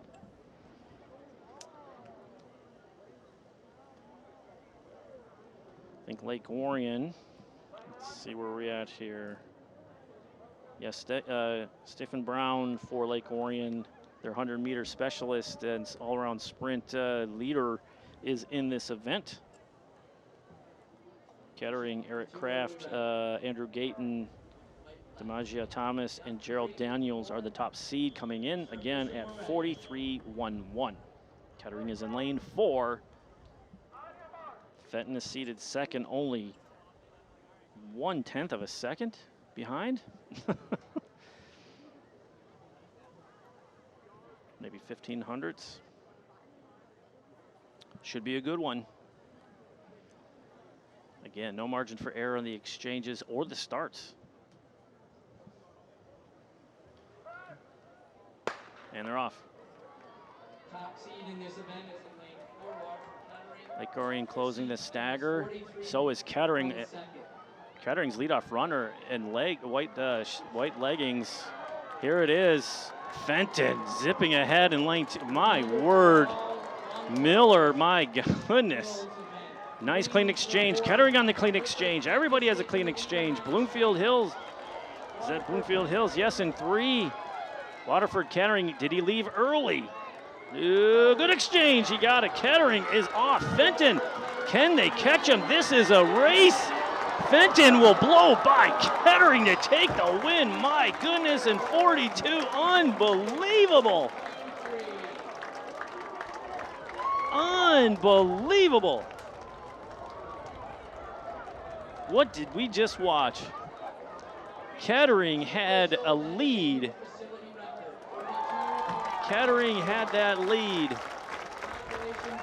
And Fenton, my word. We thought that we were looking at that. That was Fenton. Jeez. I'm sorry, everybody. I'm a little lost for words here. Fenton, 42.54. Kettering, 42.96. Bloomfield Hills, 43.22. Lake Orion, 43.76. Waterford, or Lake Orion, missed by 6/100ths to qualify on the standard. Whew. That was crazy. Fenton, 52.54. That was blistering. Kettering, 42.96. Bloomfield Hills in 3rd. Lake Orion in 4th. So Bloomfield Hills makes it in on this qualifying standard. Dragons miss out by 6/100ths of a second. Romeo in 5th. White Lake Lakeland in 6th. Rochester in 7th. Oxford in 8th. Close out the scoring. Wow. Let's, do we have any field events we'd like to share while we set up the next event? What is it, the 400-meter dash? Or are they pretty much ready to go? There's a women 400-meter dash. This is heat 1. About ready to go here. What do we have here? Running a nice tight meet today. I have to give all the volunteers and the meet organizers and the referees credit for running a nice meet today. What do we have? Daphne Newbill from Waterford Kettering in lane 3. Kaylee Bovensipe from Avondale in lane 4. And Jordan Whiting from Waterford Kettering in lane 5. Ooh, still catching my breath from that 4x100 meter relay. That was exciting. Qualifying standard for the women for D1 is 59.3. 4 heats of the 400-meter run, just announced by the PA announcer. Yeah, that's a lot of heats. Again, you run that qualifying standard, you're in.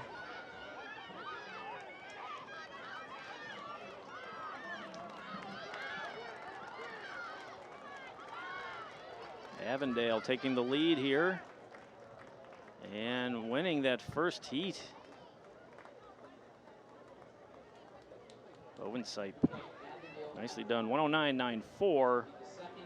Jordan Whiting 110.16 and Daphne Newbill 113.88. Second heat coming up of the 400 meters. 4 heats of this. Everybody likes to run a quarter mile, I guess.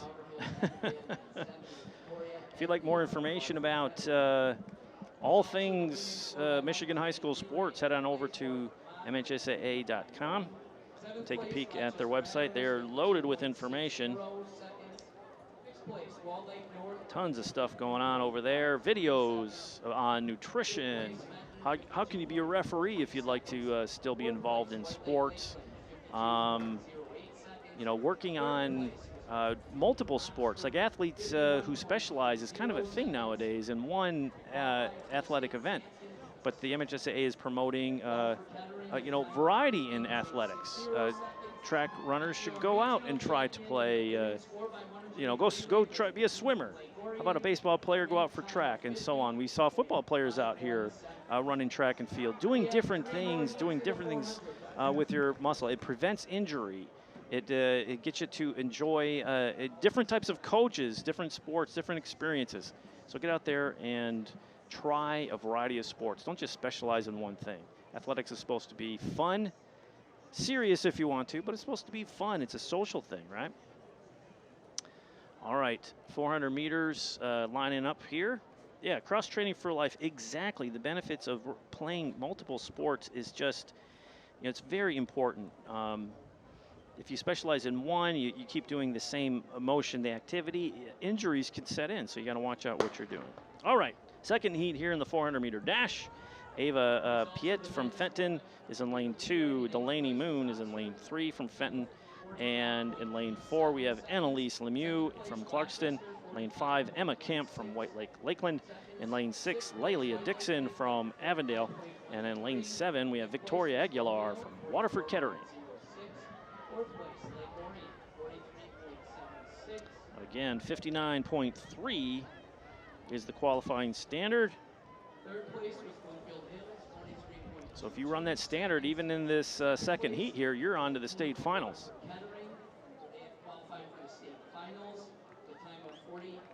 Still running in a pack of evenly matched up group here in the 400 meters. Fenton in the lead. That's Moon in lane 3. In the lead, Lakeland making a move. I think that's Camp. Camp trying to close it out. Camp trying to win this one, and I think she does. Tight finish there. It was Camp, 106.92. Delaney Moon from Fenton was second, 107.34. Lelia Dixon from Auburn Hills, Avondale was 108.72. Ava Piet from Fenton was fourth at 109.03. Annalise Lemieux in fifth, with Aguilar in sixth. Next heat coming up. Third heat coming up. This is the third heat for the women's 400 meters. In lane 1, Rachel Ballman here. Little breeze blowing in the press box here. Much welcomed, I have to say. All right, in this heat we have Rachel Ballman from Lapeer in lane 1, Julia Peterson from Walled Lake Northern in lane 2, Caitlin Lewis from Romeo in lane 3, Ava Walsh from Lakeland in lane 4, Emily Valencia from Clarkston in lane 5, Jenna Sabbath from Romeo in lane 6, Claire McClure from Walled Lake Northern in lane 7, Alexa Mathis from Lake Orion in lane 8. The senior Alexa Mathis from Lake Orion in lane 8.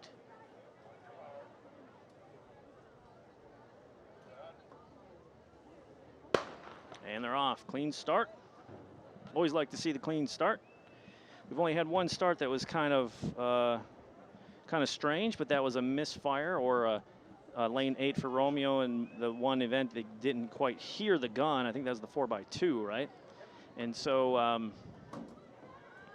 tight group here in the 400 meters.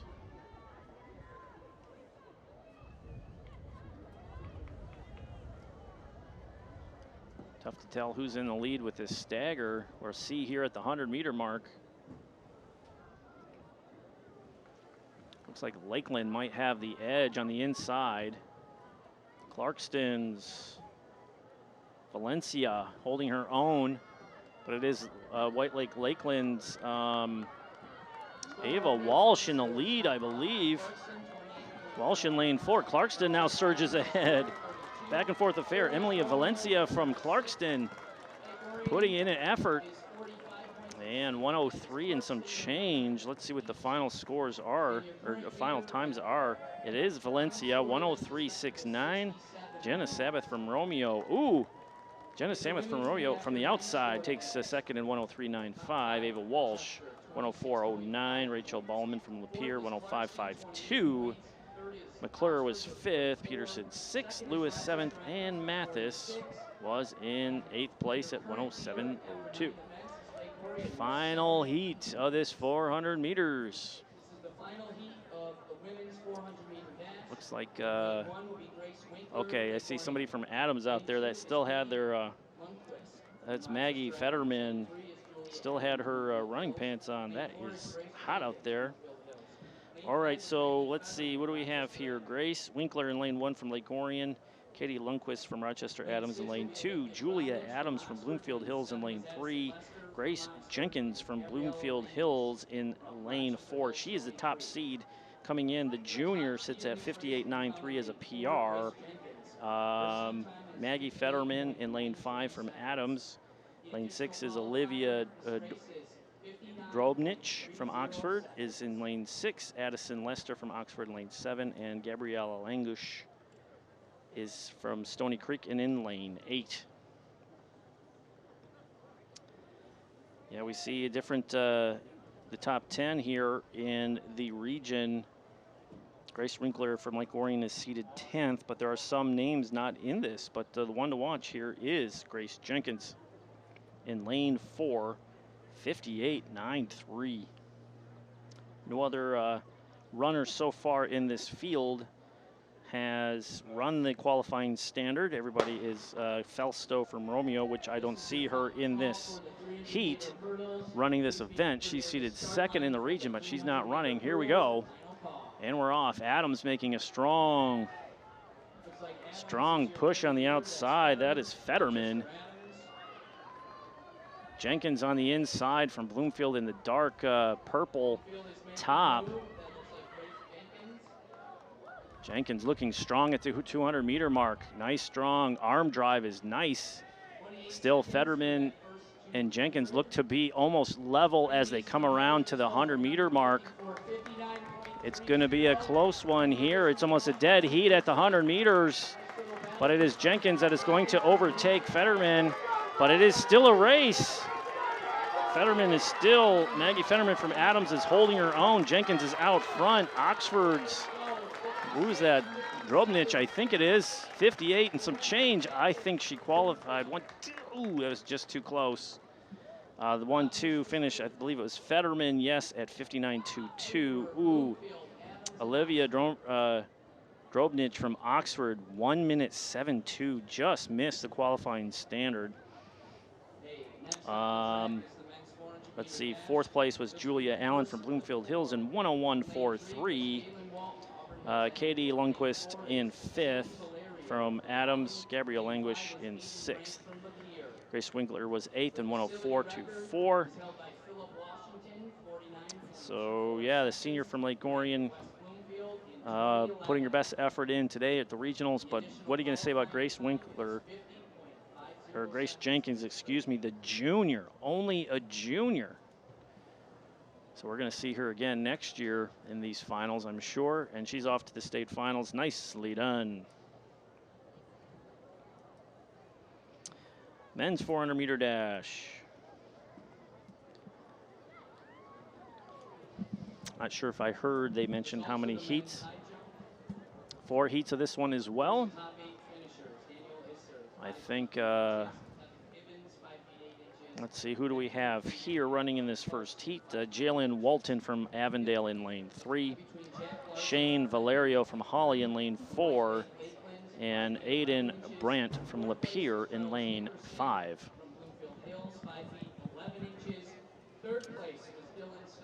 I don't know if we have any results. Got a lot of downtime. The guys are getting their things ready. Do we have any results from the field events? 6 feet 3 inches, which is a qualifying height for the MHSAA. Curious about shot put and all that stuff. Some pole vault results here. Jordan Taiwo from Walled Lake Northern takes the title at 12 feet 9. Wow, good for him. And Orion Schwartzerden from Fenton, 12.9. It's a PR, but it was with less misses, I'm assuming, to get that second spot. What was the qualifying on there? Pole vault was 13.3. Good to get some of those results out there. First heat here in the 400-meter dash. Holly looks like to be closing that gap with Avondale. Excuse me, Lapierre. Avondale's Walton closing in on Holly's Valerio. Tight race coming around this corner at the 100-meter mark, but it's Avondale's Walton going to have a slight lead with 100 meters to go. Shane Valerio from Holly trying to make a race of it. It looks like Walton is binding up here midway through that 100 meter, the final 100 meters. Both guys stutter stepping and they cross the line. Again, first heat of 4 of the 400 meters.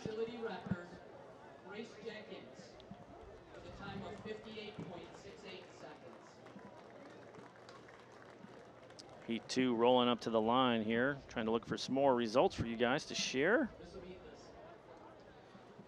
You see the second heat guys getting into their positions as they're loading up.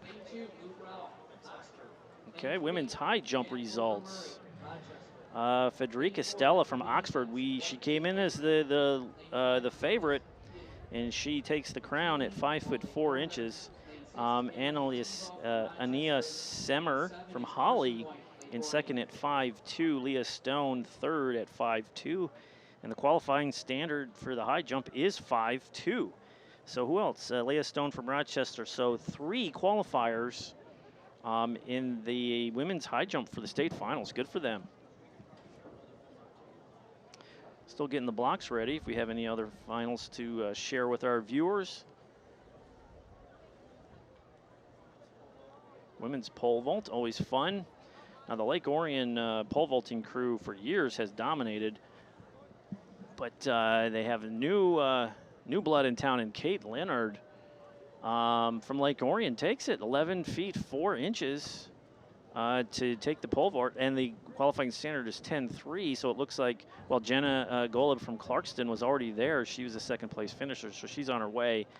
Abigail Stauber from Waterford Mott was 9 feet 9 inches for third place, but you can see the top 8 scoring. So it looks like Lake Orion had 1, 2, 3, 4 finishers in the top 8. So that's points for the Lady Dragons. All right, what do we have here in this second heat? Lane 2, we have Luke Ruha from Oxford. I hope I'm saying that right. It's probably Rao. Lane 3, Jacob Tovar Murray from Rochester. Lane 4, Hector Benitez from White Lake, Lakeland. Lane 5, we have Nicholas Pagianetti from White Lake or Walled Lake Northern. And lane 6, Cameron Mativa from Rochester. And in lane 7, Carson White from Lake Orion. Results of the women's pole vault: 8th place, Ann Pheasant, Lake Orion, 9 feet 3 inches. 7th place, Ella Vachon. All right, they're running. Rochester, again, this is a staggered start, so we got to see what happens as they cross over, but it looks like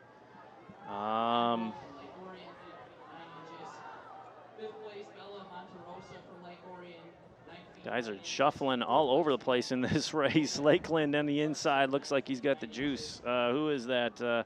Benitez in the lead as he hits the corner. While Lake Northern,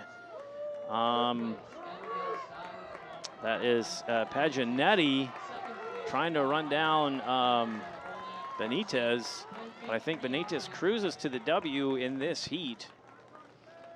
Easily sails in for the W in heat number 2 in 53.05. Nicholas Pagianetti from Walled Lake Northern was in second in 53.63. Cameron Mativa was third in 54.83. Jacob Tovar Murray was in fourth. Luke Rua was fifth. All right, third heat. Guys are getting faster and faster. Just as a reminder, the 40-meter dash for the men qualifying standard is 50.50. In lane 1, we have Brock Trevino from Clarkston. Lane 2, Luke Burney from Oxford. Lane 3, Mark Palmeter from Clarkston. And lane 4, Brandon Miner from Auburn Hills, Avondale. And lane 5, Jalen Zondo from Waterford Mott. Lane 6, Avon Coe from Fenton. Lane 7, Derek Lee from Bloomfield Hills. And lane 8, Aiden Duggan from Stony Creek. Women's shot put finals. Here we have Arena Hubbard from Oxford at 32, 3 7/5 inches. That is, boy, that was a close one. Brooke Gordon from Rochester takes second at 32, 1 1/2. So that was a tight one for the first top 2 spots. Sydney Shar from Fenton had 31, 6.5. Elizabeth Hoffman from Lake Orion was 4th at 30.11. Let's see what the shot put is. Qualifying is 36.6. So everybody threw under the standard, so the top 2 go. Congratulations to Hubbard and Gordon for qualifying for the state finals.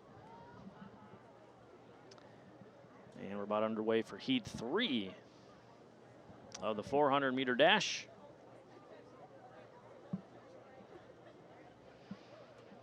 Wind is still blowing out of the west.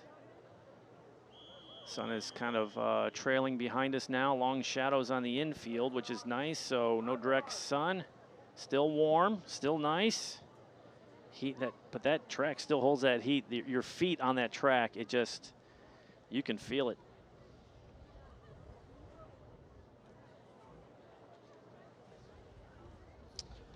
All right, shuffle my papers around here, and we're off.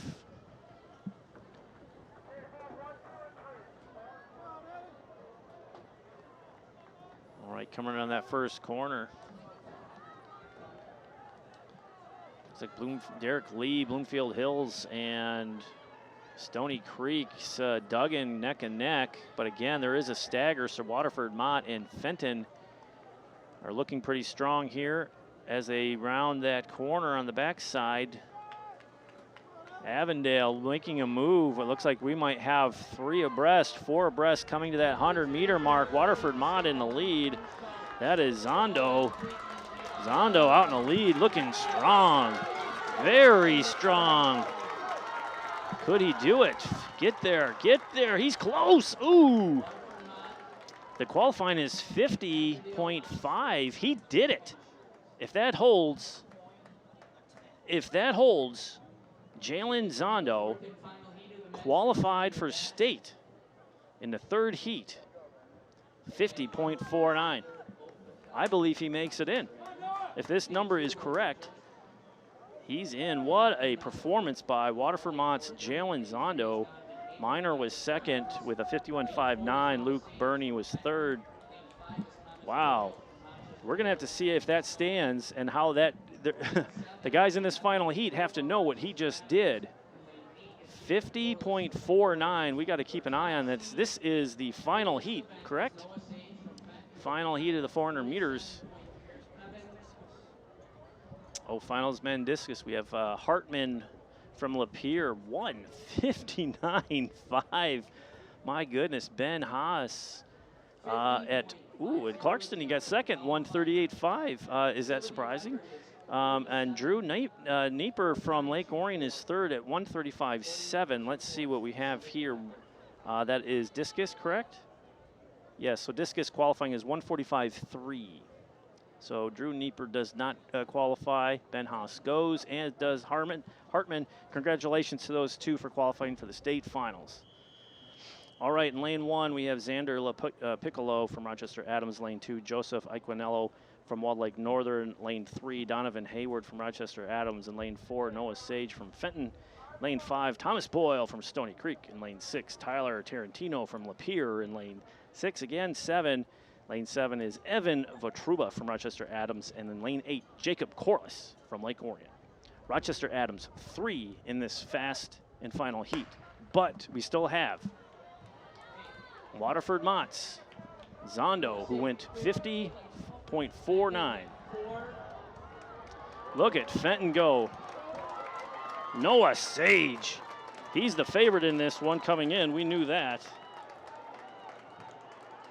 His time is 47.97 is the best, and he is stretching this one out. The battle is for second place. What a performance by Sage. This is something special, folks. This is something special. Noah Sage, he is destroying the field in this heat. He is going for it, ladies and gentlemen. 47 was what he came into. Looks like he may do it again. Nicely done. Stony Creek. Second. Adams in third and fourth. A lot of points for Adams. We had to see the times, though.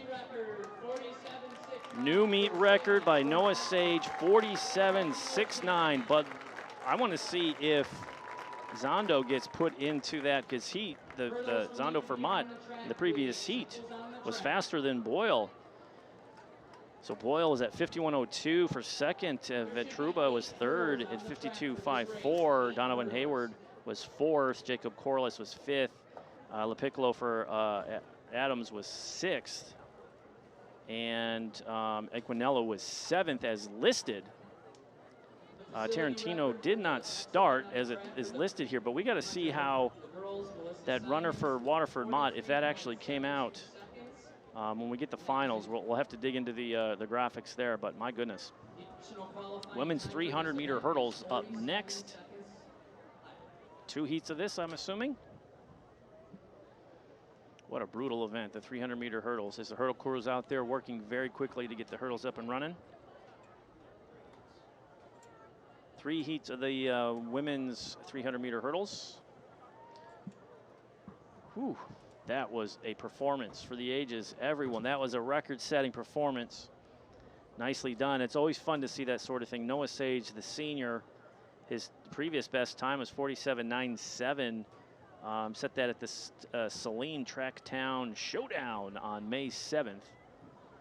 Wow, raise your IQ and your health and safety IQ. Free online courses, nutrition information, ask the experts. Health and safety page at the MHSAA.com website. Take a peek. A lot of good stuff out there. A lot of great resources, not just records and information about different types of championship events. They have videos, amazing things to help inform you for nutrition and safety and all that good stuff. MHSAA.com. Third place, Thomas Boyle, Rochester Hills, Stony Creek, 51.02 seconds. We got to see that result. I'm curious.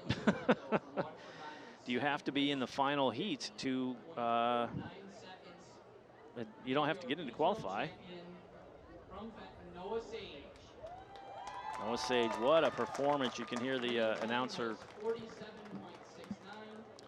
previously announced new facility record. New facility record, not a meet record. So fantastic, new facility record. That'll go up on the record board on the concourse. Excellent performance by Sage.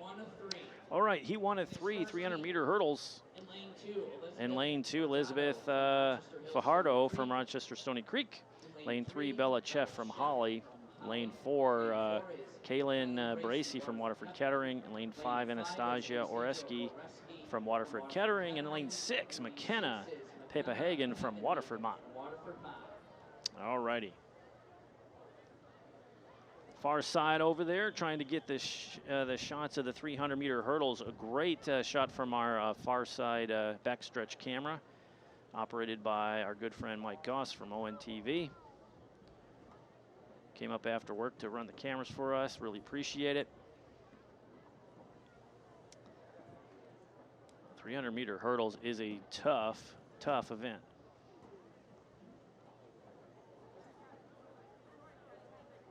All right, still getting things ready, trying to get them situated. Glad you could tune in. I'm your announcer, Ian Locke. Thank you for joining us here on ONTV and at NFHS.com and Dragon Broadcasting telecast of the Region 9 Track Championships, brought to you by the MHSAA. And starting to get a little bit more pleasant out there on the field. The sun has gone down behind us now, so it's, 7:44 in the evening. First heat of 3 here in the 300-meter hurdles. And it looks like Oreski is in the lead from Waterford Mott. Looks like we only have 3 runners in this, as we had 5 listed. Yep, Waterford Kettering in lane 4 is in the lead. Stutter Step makes it over that one. Or lane 5, excuse me, that's Oreski.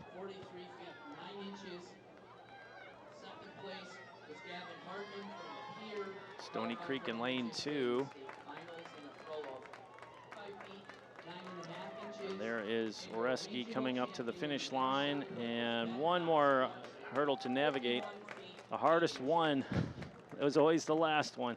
It's probably the hardest one would be the first one and the last one. The first one you're a little nervous.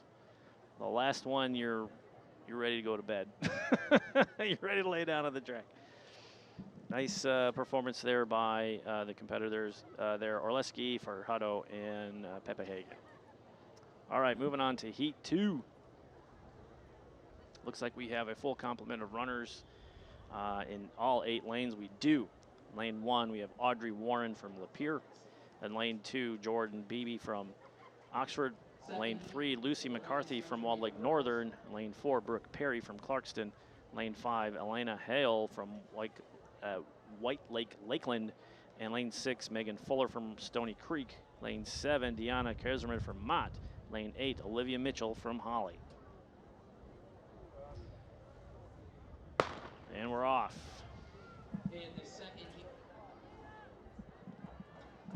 Nice shot from the backstretch there. You see the first hurdle, always tough one. Speed has increased on this heat. Looks like Clarkston in the lead. That's Brooke Perry. To tell the lead, look, whoever jumps first is in the lead. Perry still in the lead, but it's a tight one. Walled Lake Northern in lane 3 is McCarthy. He's in second place, but it is Clarkston here. 2 more hurdles to navigate. This is where the muscles are burning. Looks like Lakeland's making a move here.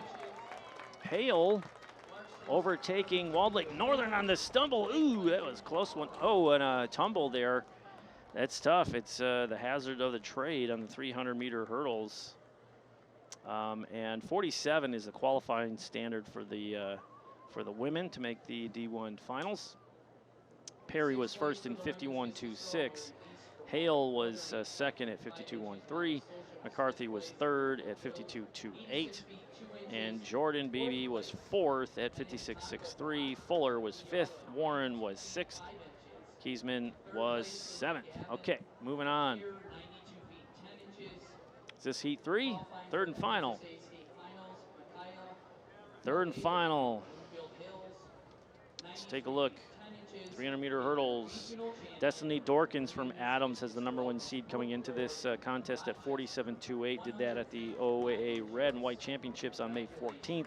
Elena Tisch from Lake Orion is not too far behind at 48.01 from Lake Orion. And Samantha Days from Rochester Adams is close as well. So here we go. Let's see, Josephine Stofan, lane 1. Tyler from Oxford. In lane 2 is Taylor Register from Walled Lake Northern. Samantha Days from Rochester Adams in lane 3. Destiny Dorkins, Rochester Adams, #1 seed in lane 4. Lena Tisch, the #2 seed from Lake Orion in lane 5. Sophie Sally from Lake Orion is in lane 6. And Marion Broomer from Rochester's lane 7. And Lena Cleveland from Rochester is in lane 8. 2 Adams runners, 2 Lake Orion, 2 Rochester. What is going to happen here? I think we had a little misfire on the start, so we'll reset it again. Again, those misfires,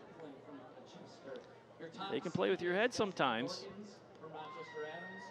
All right, so we got to see what Tisch and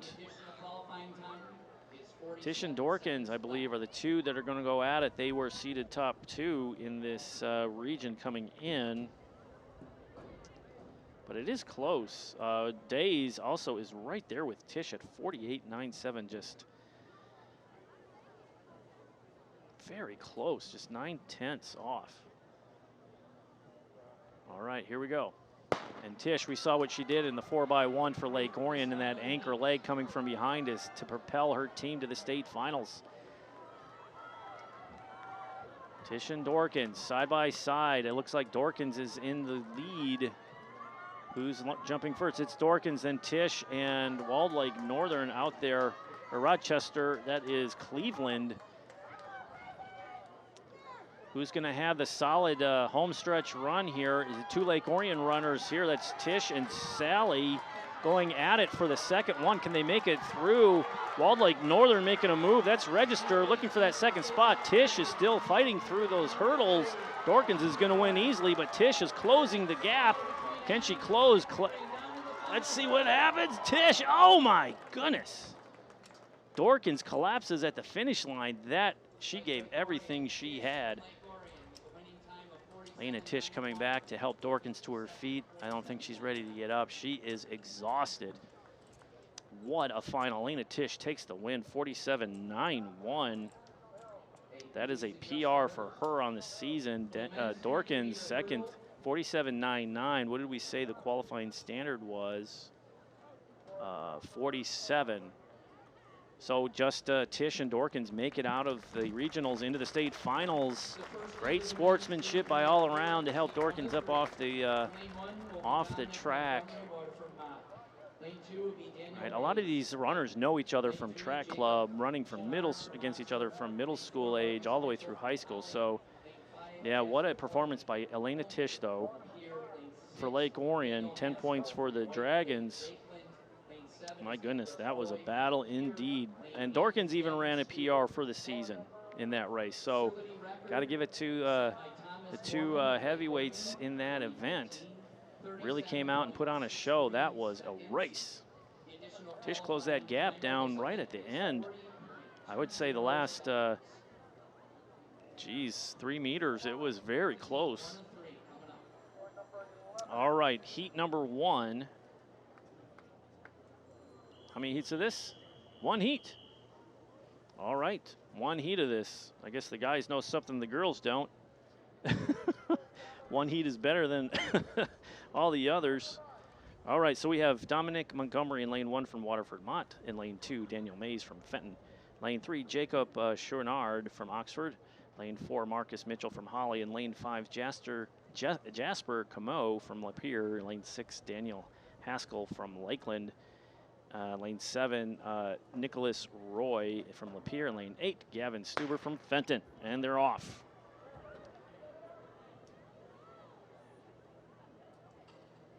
I think there's more than 1 heat.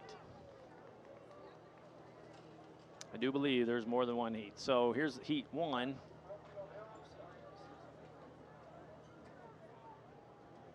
Well, they're setting up for the next round. So here we go. Coming around, what do we have? Holly in the lead. That is Mitchell looking strong. Lapeer and Fenton battling for that second and third spot in this heat. That's Gavin Stuber from Fenton putting on a nice run here for second place. We'll see what happens. It's close. Oxford, I think. Who was that in lane 2? Is that Waterford Mott? Let's see these finals here. It was Oxford. So Mitchell from Holly, 43.95. Chouinard from Oxford at 45.15. A nice strong finish there by Jacob. Gavin Stuber was tie heat at 45.15. And Camo was 4th, Mays 5th, Haskell 6th, Montgomery 7th, Roy in 8th. Again, 40.20 is the men's qualifying standard. Here is heat 2. All lanes are filled. I do believe this is the final heat. I see people still stretching out there, so I won't make assumptions. Marco Levia from Rochester in lane 1. Drew Radlick from Clarkston in lane 2. Logan Blankenship from Oxford in lane 3. Robert Spencer from Clarkston in lane 4. Charles Dickerson from Bloomfield Hills in lane 5. Joshua Trudell from Lake Orion in lane 6. Logan Barrow from Walled Lake Northern lane 7. Ricardo Waitner from Lake Orion in lane 8. Yes, there will be one more heat after this one. And Walled Lake Northern coming out strong. in lane 7. That's Barrow. Lake Orion making a battle of it. That is Trudell. Trudell in the lead. Clear. Oh, he runs through that hit. That hurt. He's wincing. Fight with Walled Lake Northern and Trudell. Who's going to get it? That is close. Lake Orion's. Barrow got it. 1/100th of a second. Joshua Trudell hit the last couple hurdles and he went 42.41. Spencer was 3rd from Clarkston. Wadner from Lake Orion was 4th. Leva from Rochester was 5th in that heat. Yeah, it's a tough one. That is a tough heat. Final heat. Let's take a peek at the paperwork here, shall we? Oswaldo Villafuerte from Rochester Stony Creek is the regional favorite in this one. He's a 39.99. Rochester Adams, Armin Howard is seated 2nd, and he's got 2 times in here. And we got to watch David Idedepo. I hope I'm saying that right. So in lane 1, we have Sam Blanchett from Stony Creek. Lane 2, Jack Bass from Romeo. Lane 3, Howard from Rochester Adams. Lane 4, Villafuerte from Stony Creek. And lane 5, Howard from Adams. Lane 6, Adepo, I hope I say this right now, from Bloomfield Hills. Jace Davidson from Romeo in lane 7. Carmen Krebs in lane 8 from Walled Lake Northern. This is the final heat here, the 300-meter hurdles. Again, Rochester Adams 2 in the final heat here. I'd like to see a running score if we have it after this race. That would be great, just to get an eyeball of what is happening score-wise and team-wise. All right, Bloomfield Hills looking good. That's Adedepo. Stutter step and plows through that hurdle, slows him down slightly on the inside. Stony Creek, Villafuerte. Nice, strong, long strides. Villafuerte in the lead here at the last 100 meters. Tall, strong hurdler. Rochester Adams, Howard is right on his tail. Oh, Howard stumbles. That might cost him his trip to the state finals. Oh, Villafuerte and Howard both go down. What chaos. Chaos at the end of that race. 2 athletes down, my word. Oh my word. Villafuerte had that. Hit that hurdle, goes down, and Howard as well. You thought those 2 were neck and neck, and it was who was going to take it. And both are out of the state finals. My goodness. Adepo from Bloomfield Hills held strong, 41.3. He takes the win and moves on. Jack Brass from Romeo, 41.49. He goes. Howard got, I don't even know if Howard crossed the finish line, did he? I guess he did at 41.59. Krebs was 4th. My goodness. So they have Howard, Amarian Howard from Adams. So the second runner for Adams makes it through, or finish. My goodness, that was just chaos. Hope those guys are okay. That is tough. My goodness. Okay, what do we have? 800-meter run. 2 heats of this 800-meter. Again, this is one of those pack running events where you got to watch out for the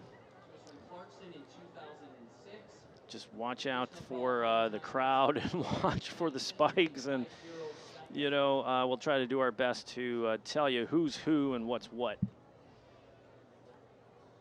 2 heats on this one. Let's see, where's the ladies? 800 meters. Rachel Felstow from Romeo is the top seed, coming in at 2:17.02, which is amazing. That's a PR for her. She did that at the Mac Red Chippewa Valley Dual Meet on May 5th.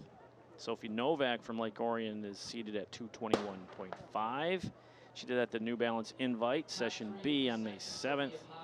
And Romeo, again, we talked about it. Their distance is very strong. Madison Core, the sophomore, seated 3rd, 2:22.8.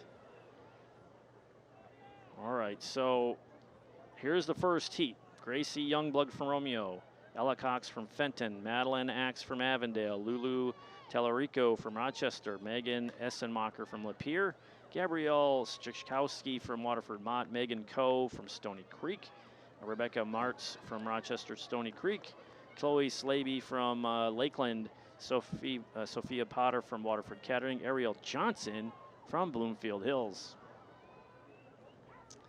Very difficult race to run here in the 800 meters. Is it a sprint? Is it a distance? I think we're still trying to figure that one out. But the runners who run it love it. I'll just say that.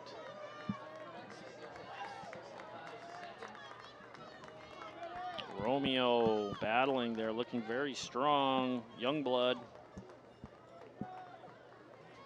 Looks like Gracie Youngblood and Lulu Tellerico from Rochester in second place. 2:35 pace. See what happens. 2:35 pace is announced by the PA announcer.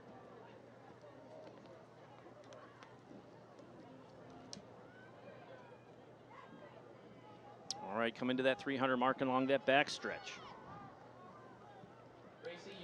Gracie Youngblood looking very strong.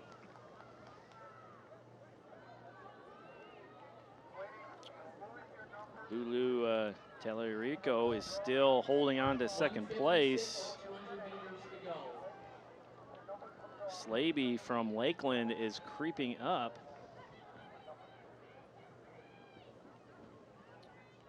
Trying to see who's who. All the jerseys, lots of blues out there. Is that Fenton? Ella Cox from Fenton is in second place.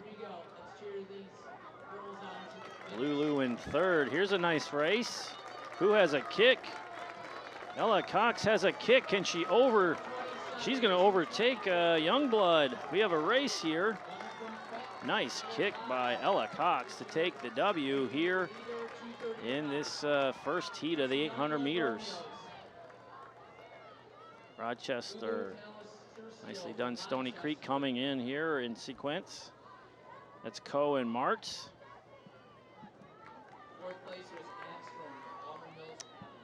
I think there's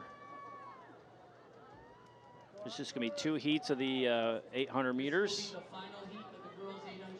Recognize some faces out there. Ella Cox was first, 2:35.31. Youngblood, 2:36.15. And Tellerico was third, and so on. Axe was fourth, Coe fifth, March 6th in that heat. 2:19.5 is the qualifying standard for D1. And let's see what happens. What's that? Sophie Novak is not in this heat. Looks like she'll be running one of the relays and the 32. She's a top seed in the 3200. And look at the bunch just coming together. You got to watch your step.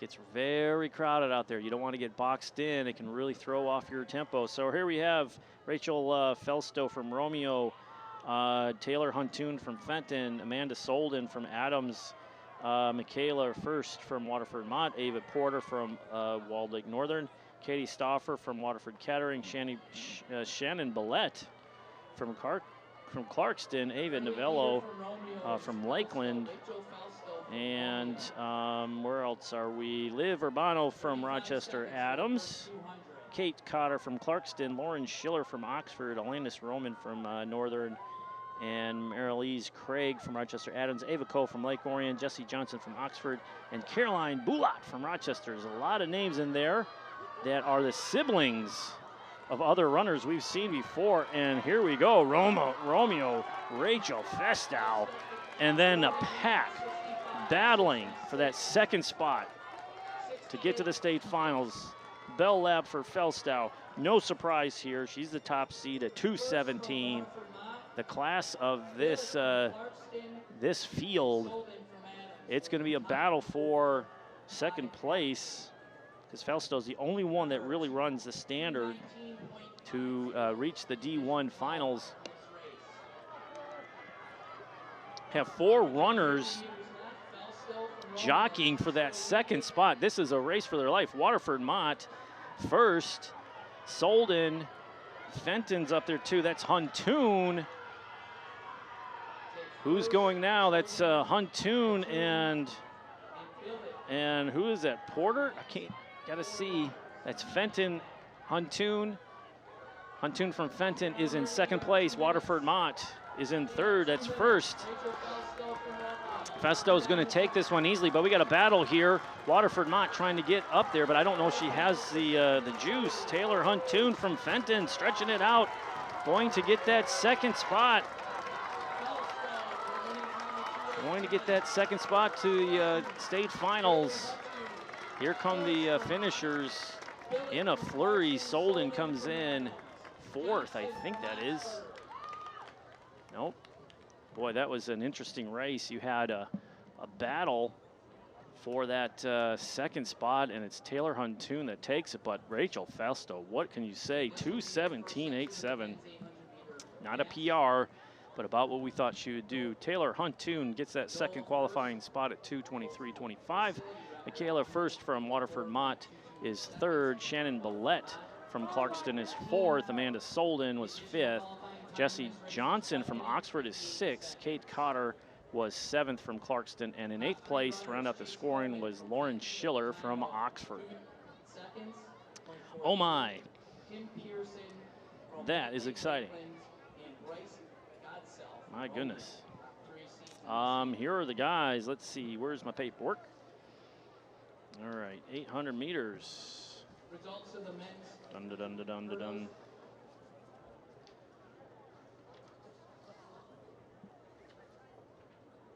800 meters. Let's see who's out there. Is this heat 1? I take it is. Let's see what else we got. Yes, it is heat 1. A lot of runners in this one. How many do we have? 15. Chase Coleman from Fenton, Person from Lakeland, Godsell from Romeo, Weisdorfer from Holly, Van Stee from Stony Creek, Wilhelm from Clarkston, Washburn from Stony Creek, Gillespie from Rochester, Bauman from Oxford, McQueen from Oxford, Tiernan from Lakeland, Valero from Holly, Barcelon from Mott, Todd from Avondale, Madidi from Avondale, and Bauman from Oxford. And they're off. It's like Stony Creek. I think that's Van Stee in the lead. Weisdorfer from Holly, close second, keeping close. Lakeland's Person is in 3rd. Holly in 4th. Oh, that's Fenton in 4th, excuse me. Jockeying with Holly.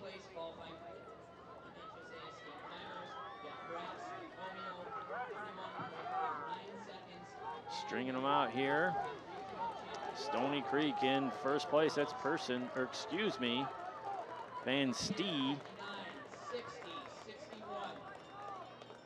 About 61 seconds for that first 400 meters. One more to go. Again, the qualifying standard, 800 meter run, 58 for the men. Stony Creek Van Stee still hanging there. Romeo Godsell in Romeo's Bryce Godsell in 2nd. Those two are starting to separate from the rest of the pack. It looks like another Stony Creek runner is creeping up. Is that Washburn? Looks like Washburn. Very upright stance. A little higher turnover rate as opposed to Godsell's longer strides. But it's still, I think, Pearson, excuse me, Van Stee. Two Stony Creek runners going 1-2. Godsell from Romeo in 3rd. That's 2:05, 2:06, 2:07 and some change. Washburn. So Washburn was in the lead, hard to tell. So he was 205. Van Stee was second. Godsell was third. Person was fourth. Coleman fifth. Wiestoffer sixth. Wilhelm seventh in that heat. Guys are still finishing here on the track. Not a guy from Holly. That is Valero. And Avondale soon behind. That is Todd. Another Avondale runner still on the track, coming at the 100-meter mark. This will be the final heat of the men's 800-meter run. One more runner finishing up here. H. Gillowald from Rochester Adams. It's tough to run that 100 meters. Good for him. That is, I think, Medidi, Lorenzo Medidi. 58.90 seconds. In third place, Josh Radigan from Waterford Mott. Sun has gone down here. The lights are on. And the final heat of the 800 meters is coming up.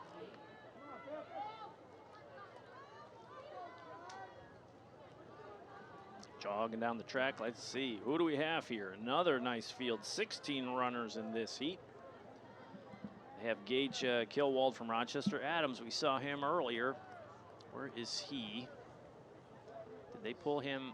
I don't see him. I thought he would be right there in lane 1, but we'll see what happens. So it's listed as Kilwald, Ethan Parker, or Kilwald from Adams, Parker from Walled Lake Northern, Radigan from Mott.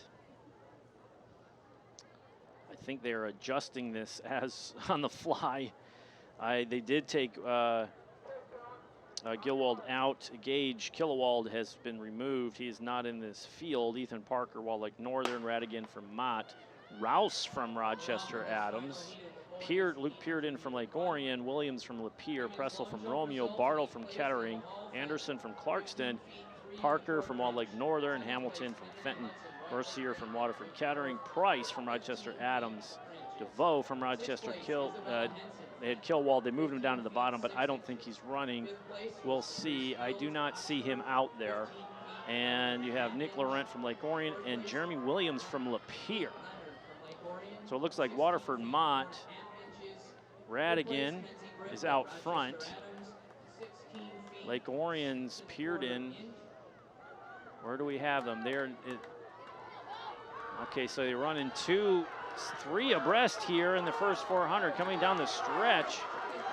That's Lake Orion's Laurent, I think it is. Is it Pearden? It is Pearden. I think they pulled out Laurent. I gotta see. Okay, so Pearden going out early and quick, and you have let's see, Walled Lake Northern's Parker in hot pursuit. Does Pearden have enough to finish on this thing? He's going for it. Waterford Mott and Romeo's Pressel are battling over there. I think Fenton's, Hamilton's in the mix as well. Oh, he's in the back. Where are we at here? Pearden trying to hold on to that second slot. He's going for it, but it's Walled Lake Northern's Parker. Pearden running his guts out. Here is Romeo binding up. Pressel's not going to do it. Pearden's going to go. What a close match here, and they got to run the qualifier. 158, that's what they're screaming at. My goodness. Wow, that was an interesting race. Ethan Parker for Northern, 158.55. Luke Pearden, good for you. Dragon finishing second in 159.32, and he punches his ticket to the state finals. Tyler Pressel from Romeo was third. Josh Radigan from Mott was fourth. Williams was fifth. Rouse was sixth.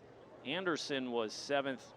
And Caleb Price for Rochester Adams was eighth to round out the scoring. Boy, that was pretty exciting. You can tell that the heat and we're late in the meet. We're way, way late in this meet. Where are we at here? 800 meters, 200 meter dash is next, correct? So we're late in the meet. You've been out here. Hopefully they've been hydrating, making sure they're good so you don't cramp up. But a lot of these guys, you've seen them at the final stretch just kind of binding up. And you see the cool jet out there blowing the mist, trying to keep people cool. It's still toasty. All right, the women's discus finals. Here's some results. Brooke Gordon from Rochester, 100 feet 5 inches. Punches her ticket as a regional champion. Micaiah Paultier from Bloomfield Hills, 93.10. She's second place. Sydney Gavin was third. Kennedy Kunkel was fourth. Molly Socio is fifth. Mary Lease was sixth. Isabella DeLong from Lake Orion was seventh. Elizabeth Hoffman was eighth for Lake Orion to round out the scoring. That was discus, right? So 114 is the qualifying standard. So yeah, that's a tough one. All right. Men's long jump, let's take a peek. Caleb Jones from Lake Orion, he is just phenomenal, the sophomore. 21.8 and 2.5 to take the regional crown and 10 points for the Dragons. Thomas from Waterford Kettering at 21.6 in second place. Let's see, that is the long jump, right? 21.2 get you there, and it looks like Justin Miller just missed by half an inch to go. So, yeah. All right, here we go. So this is the 200 meters, one heat championship only because they had qualifying rounds to get here. Candace Teasley from Lake Orion in Lake 1, Gabrielle Longush from Stony Creek in Lane 2. In Lane 3, Kaylin Mullins from Bloomfield Hills. Lane 4 is Gabrielle Jeffrey, also from Bloomfield Hills. We got to watch Jeffrey. She is phenomenal. And Lane 5, Charity Jones from Kettering. Lane 6, Peyton Fitzpatrick from Oxford. In Lane 7, Emma Doobie from Fenton. And in Lane 8, Natalie Coe for Lake Orion. 200 meters, it is Gabrielle Jeffries, the sophomore, with the top time coming in at 25.38 as the PR. Did that at the Red and White Championship at the OAA on May 14th. And so Jeffries is in lane 4 as one of the top seeds in this setup here. Who else do we have? Charity Jones, another one to watch for, Waterford Kettering. And we saw her in the other sprint, the relays and the other things going on, and she is phenomenal as well.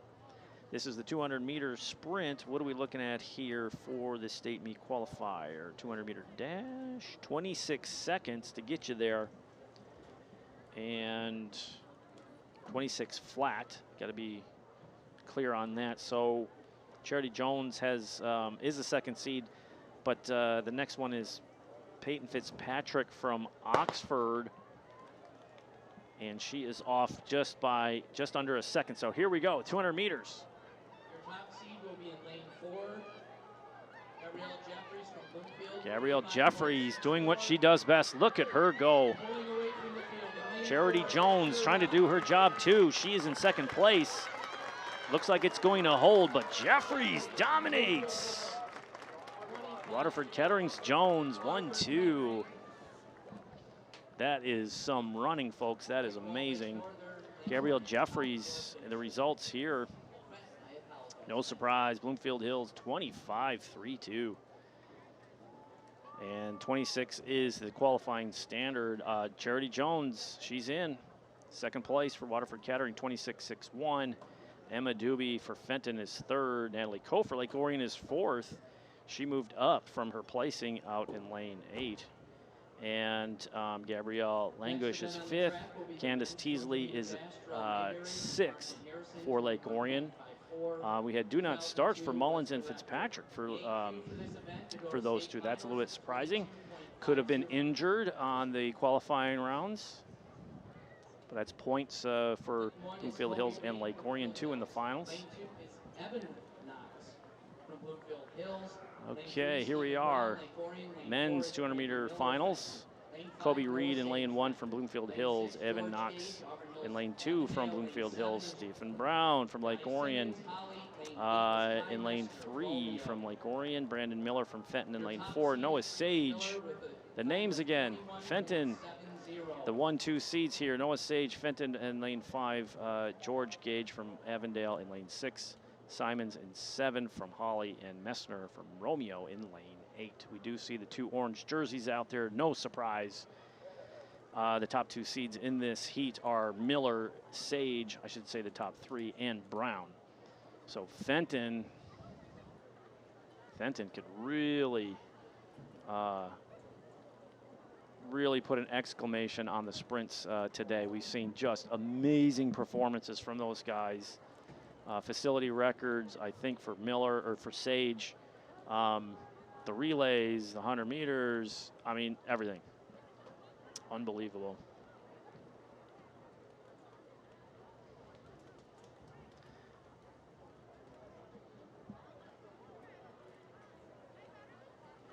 All right, guys getting in place. We do have the running score, the team scores so far after 14 events. We have Fenton in the lead at 83 points, Lake Orion in second at 57 points, Romeo in third at 54, Adams in fourth with 49, Clarkston in fifth at 44.5.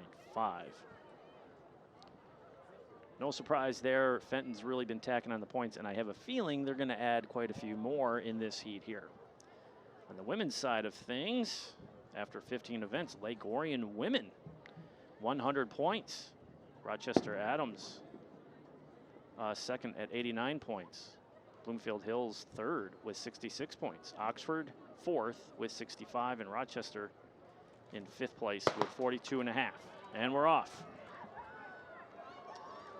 Here we go. No surprise. Here comes Fenton.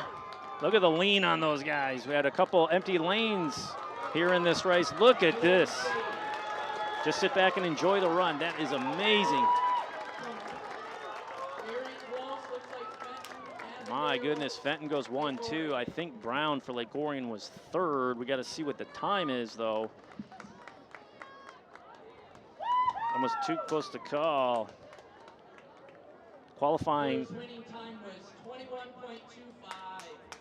That is another facility record for Brandon Miller, and Sage are rewriting the record books. 22.5 is the qualifier. So it goes all the way down to fourth place. So let's do the results here. Brandon Miller, what can you say? New record here at the facility, 21.25 for first place. Noah Sage for Fenton. Massive points in this heat for Fenton. Team scoring at 22.02. George Gage for Avondale, 22.11. Stephen Brown from Lake Orion, 22.36. He also qualifies for the state finals. Jay Simons from Holly was fifth at 23.19. And Ty Messner from Romeo was sixth place at 23.63. So it tells you how fast this heat was. 1, 2, 3, 4 runners from that heat move on to the state finals. You guys want to do, yeah, what else do we have here? What's next? 3,200 meter run. This is Sophie Novak's top seed. Sophie Novak from Lake Orion, the senior. The top seed, Madison Clore from Romeo, the second. Kate Jenkins from Bloomfield Hills is seeded third. Chloe Nixon from Rochester is seeded fourth. Sophia Potter from Kettering is fifth. Sarah Greb from Romeo, and Amanda Felstow from Romeo. Look at Romeo. 4 runners in this, qualified 4 runners for the regionals. Unbelievable. Sydney Wilkie from Romeo, Rosie Paletti, Alexander Brigham from Clarkston, Maddie Drennan from Clarkston, Nina Frost from Fenton, Michaela Corin from Oxford, Ava Karuski from Walled Lake Northern, Melanie Schelt from Walled Lake Northern, Lauren Rosa from Rochester. There's 25 runners in this thing. There's one heat, right? I don't think they're all running. They are. They're doing two flights.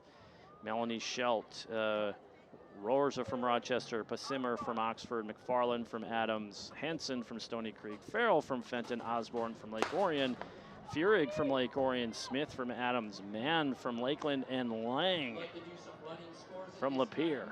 My word, what a field for the 32. I don't know if all 25 are out there. Usually by this time, sometimes they just call it off and say, wave the flag, I'm done. But here is the 32 setting it up. Sophie Novak, again, we talked about this earlier. She's a top seed coming in at 10:58.17. Madison Core, the sophomore, at 11:07 from Romeo. Kate Jenkins from Bloomfield Hills is a junior coming in at 11:12.81. All right, so maybe we could do a split screen. I'm talking down to my director as we're rolling here on this, as we're running here on this 3,200 meters. Again, a long distance, hot, long day, just crazy. So let's see how this shapes up. We have Romeo's Madison Core taking it out. Yeah. Chloe Nixon in second, Sophie in third. See how this goes, see how Sophie feels. And the front runners, the three heavy hitters are starting to separate from the crowd. So that's Nixon, Novak, and Clore. Clore is in the lead, but it's a tight pack. You got three groups of three breaking out. So we'll keep an eye on this as this goes along. You've got three groups of three, and then what do they call the herd or the peloton or whatever you want to call it in the back. But there are some runners that are stretching it out behind the crew. Looks like some runners weren't in there from Lake Orion. I think Fierg was listed. She's not running currently. Let's take a peek. Doesn't look like it. But again, the top three are still running. Second three are coming up. That is Bloomfield Hills Jenkins. That is Waterford Kettering's Potter. And was it Brigham or Drennan from Clarkston? So we got two groups of three breaking away now. So they're going to start flexing their muscle here. What do we have? This is the first 800. Again, the 32 is just another one of those difficult races. I go, what's the strategy? How do you do it? It's mental, it's physical, it's all of that all wrapped into one. Sophie Novak creeping up on Nixon as Nixon and Novak are content to let Madison Clore from Romeo lead the pack after that first 800. Time is still ticking here. Let's see. Wind coming out of the west still. Not as severe as it was earlier, so it shouldn't impact the runners at all. Clore still in the lead. Sophie has passed Chloe Nixon. Jenkins is starting to close in as well, and Potter is the second group from behind the lead pack.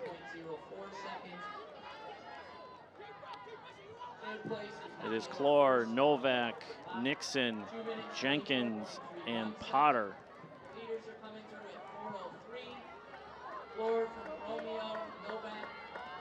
Clore has led from the beginning of this race.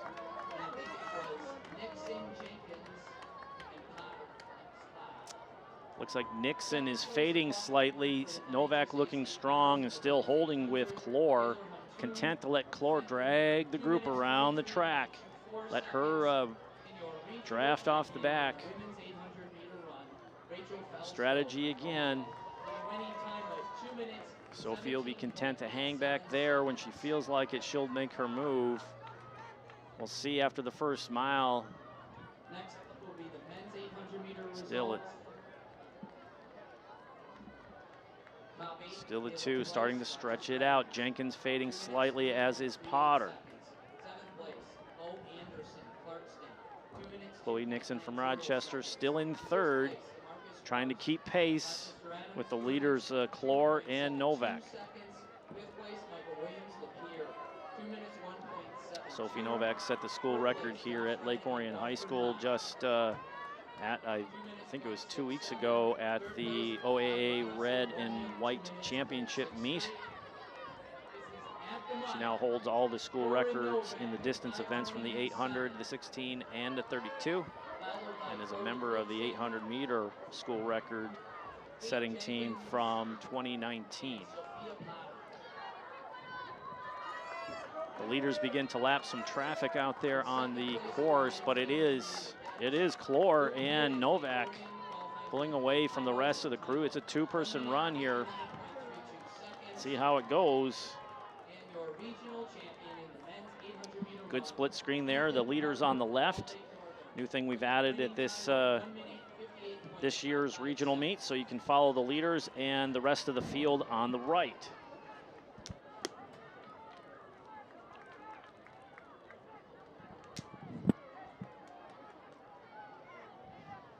Clore and Novak still playing that game of chess. Novak content to sit back and let Clore set the pace. It's not about a qualifying time at this point, it's about place. First and second get you in.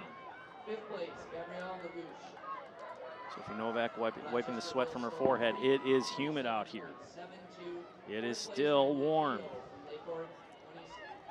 Still holding strong, Sophie Novak and Clore. Jenkins fading slightly, sporting the, I think she's a smart one, sporting the blue headband to collect the sweat off your forehead. Jenkins is in 4th, Potter in 5th, and the rest of the field,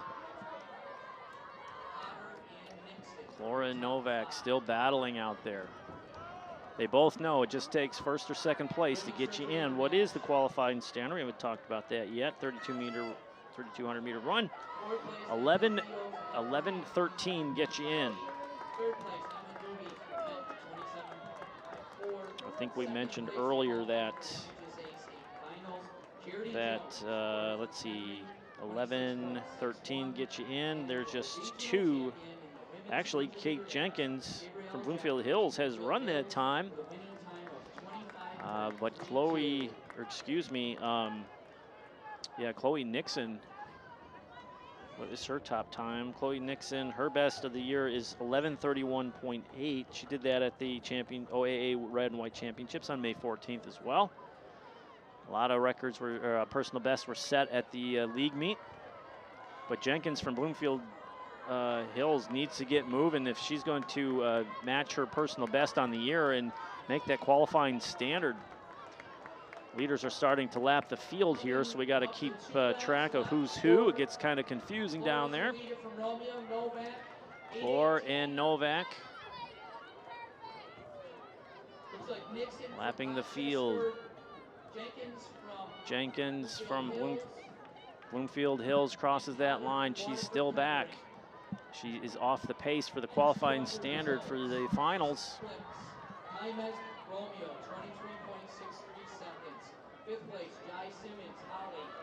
Romeo still in the lead. Clore, what a race. She's done a nice job of leading the pack, kind of putting some distance between herself and Sophie Novak.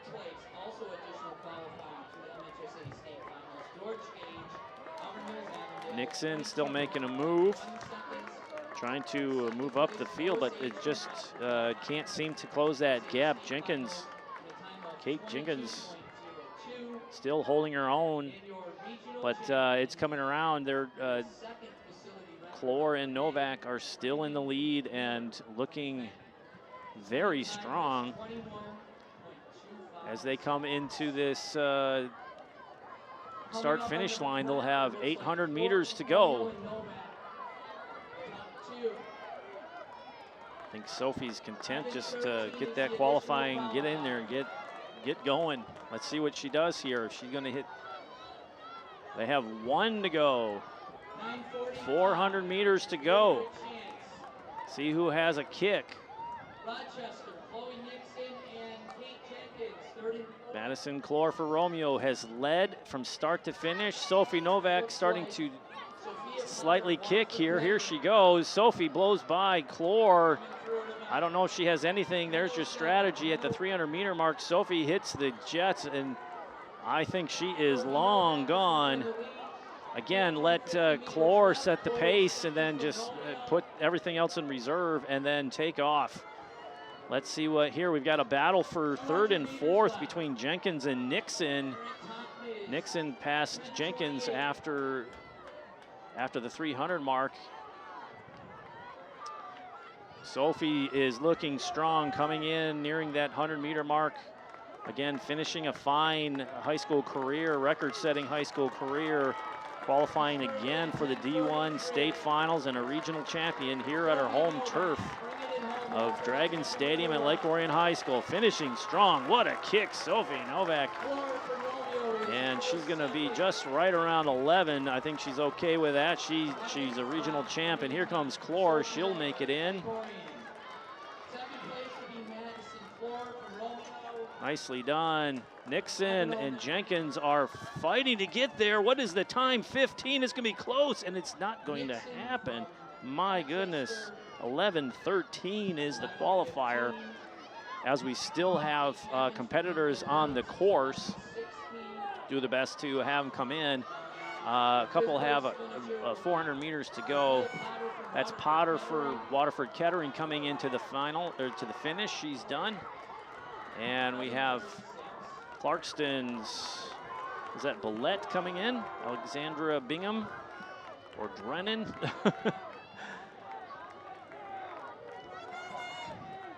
We have people still with 400 meters to go and others finishing. Pretty chaotic. Maddie Drennan for Clarkston coming in now for the finish. Strong run for Drennan. She's in. Yeah, what can you say about the 3,200 and Sophie Novak? 11 minutes, 0.51 seconds. Madison Clore led throughout, but you can see the strategy. Hold back, let her drag the group around the track, go to her pace, and you know it was under Sophie's comfort zone, and decided at that 400 meters just to take off and get it done and come on in. Chloe Nixon finished third. Kate Jenkins for Bloomfield Hills just missed the qualifier, as did Nixon. Sophia Potter for Waterford Kettering was fifth. Alexandra Brigham for Clarkston was sixth. Amanda Felstow was seventh, and Sarah Greb was eighth for Romeo to round out the scoring. My goodness.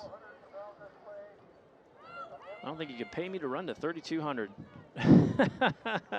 That is a brutal race, but you know, hats off to those who, I mean, that's guts.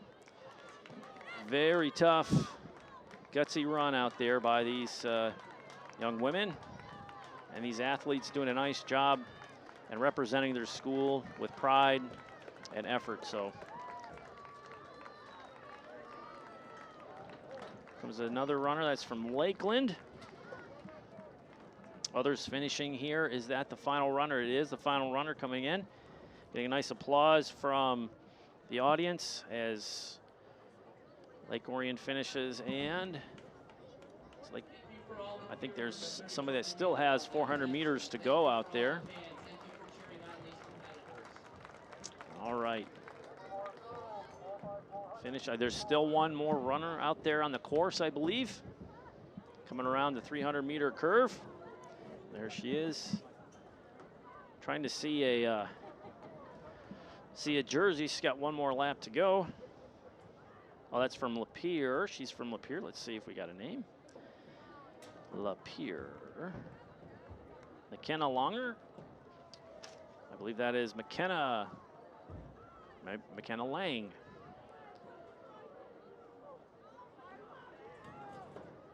That is one tough run for everybody involved. Let's see, I'm gonna call up some of the scores, the running scores so far. Here's the men's scoring after 15 events. I'll just call it off here. Fenton is still in the lead, 101 points. Boy, they really racked it up in the 200 meters. Lake Orion is in second with 62 points. Romeo is in third with 57. Rochester Adams is fourth with 49. Clarkston in fifth with 44.5. And we'll go back and take a peek at the ladies' side of things. Wow, it might come down to, after 15 scored events, the Lake Orion women have 100 points. Rochester Adams at 89, Bloomfield Hills at 66, Oxford at 65. It might come down to we got one more event, correct? 1600 meter relay, correct? Yep, the 4x4.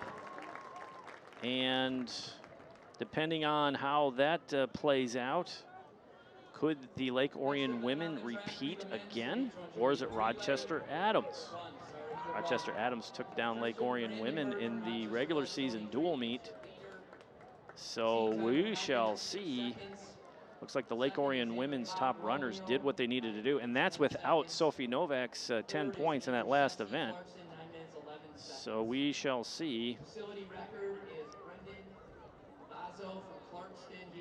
Yes, we're moving on to the men's 32. Brendan Fafaza from Clarkston set the facility record just last year during this, or 2 years ago, during the regional meet, and he was sensational. I believe he's running at Michigan State currently. And what do we have here? Men's 32. Do we have a lineup? Let's try to get a lineup for everybody at home. Men's 32. What do we have? Okay. There's listed as 30 runners. We shall see if that's the case. They can't be running. Are they running 2 heats of this? Huh? 30 people. There's some names I don't see on here that I'm pretty surprised, if this is accurate.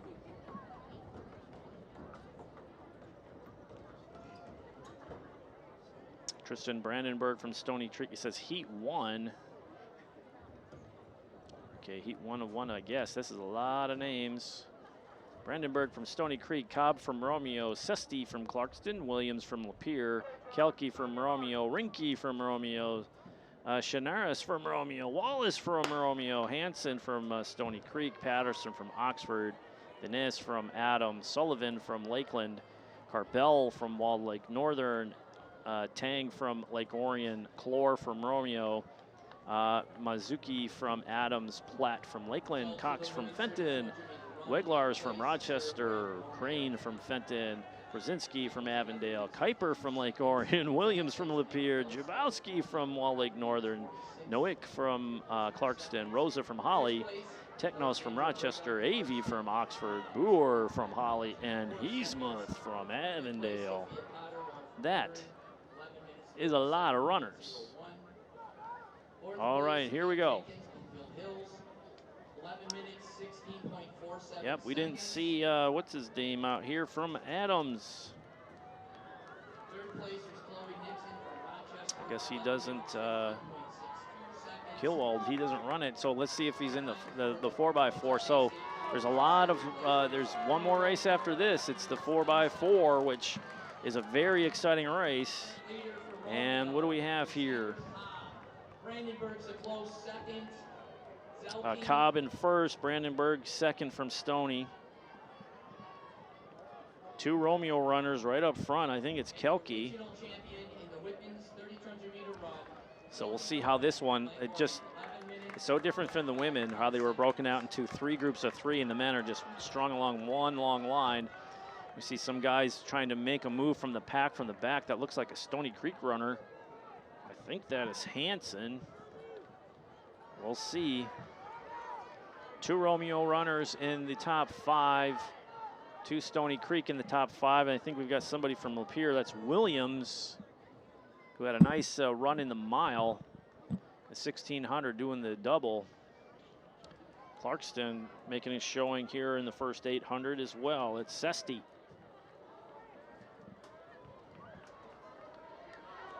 So is that Cobb, Brandenburg, Kelke, Williams. Pace is pretty good. 2:22 for the 800 meters. About 2:22 for the leaders.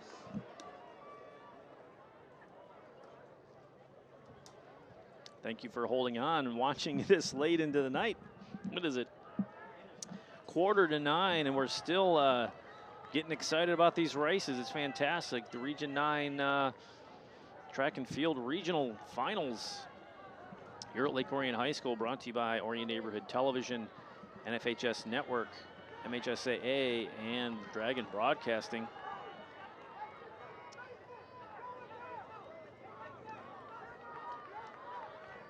Still on the single screen here, bringing you all the action. It is too tight to do that split screen for you just yet, but you can see how tight the group is running. Sesti, that Brandenburg, 2 Romeos, Lapeer, Clarkston. I think that's Holly. How many Romeos can you have in one race? 1, 2, 3, 4, 5 runners. My goodness. Brandenburg still took over the lead. Cobb and Sesti and Williams. And I think it's Kelke. I'm guessing. Can't see their badges from here. Group of 5 has broken off from the rest of the pack, still setting the pace and pushing it.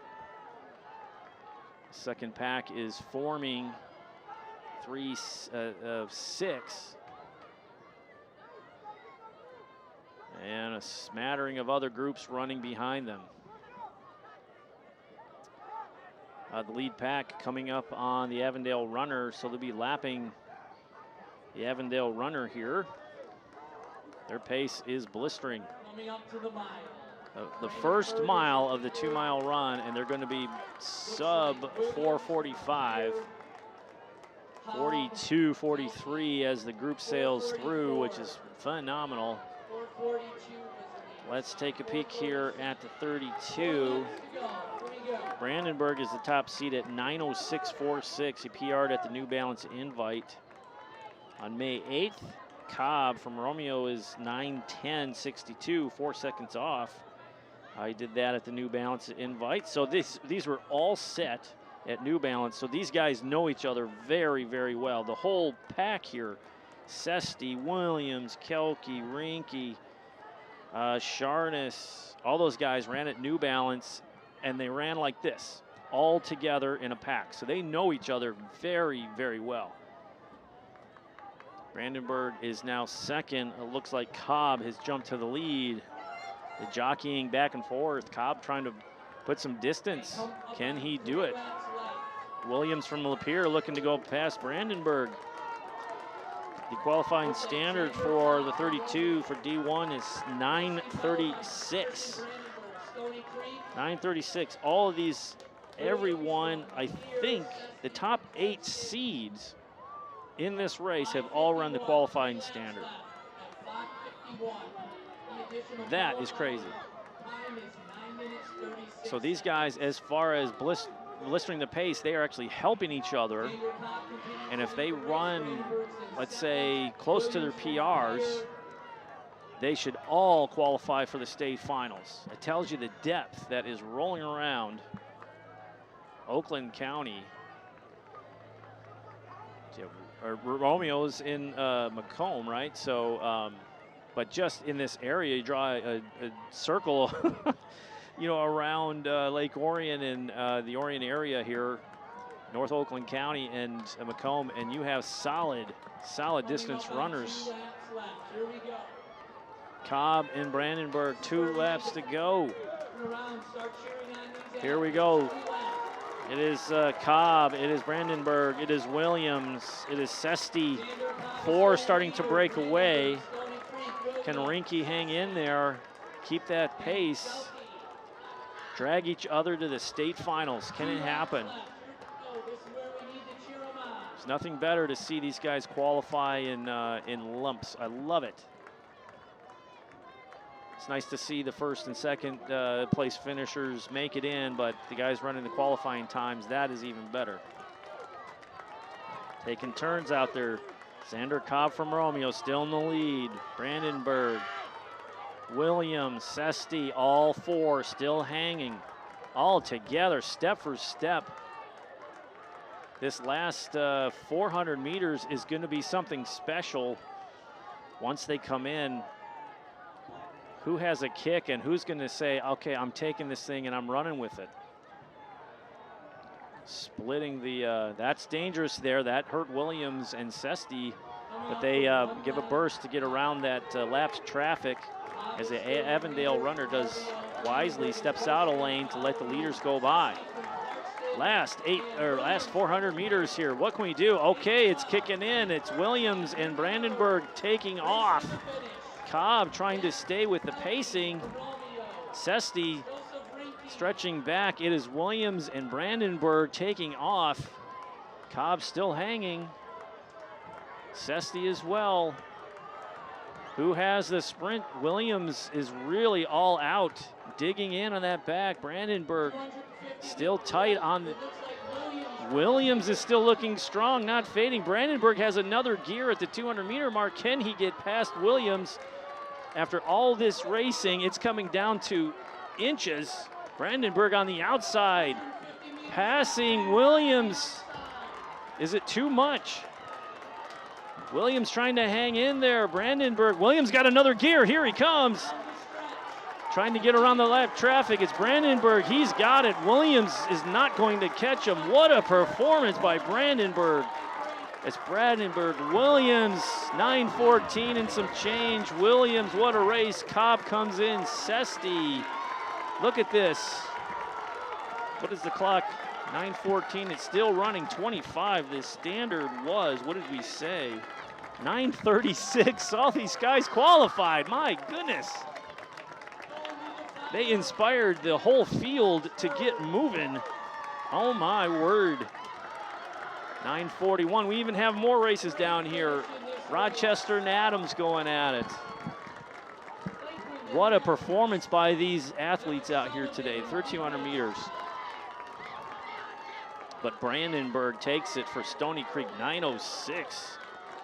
9:06.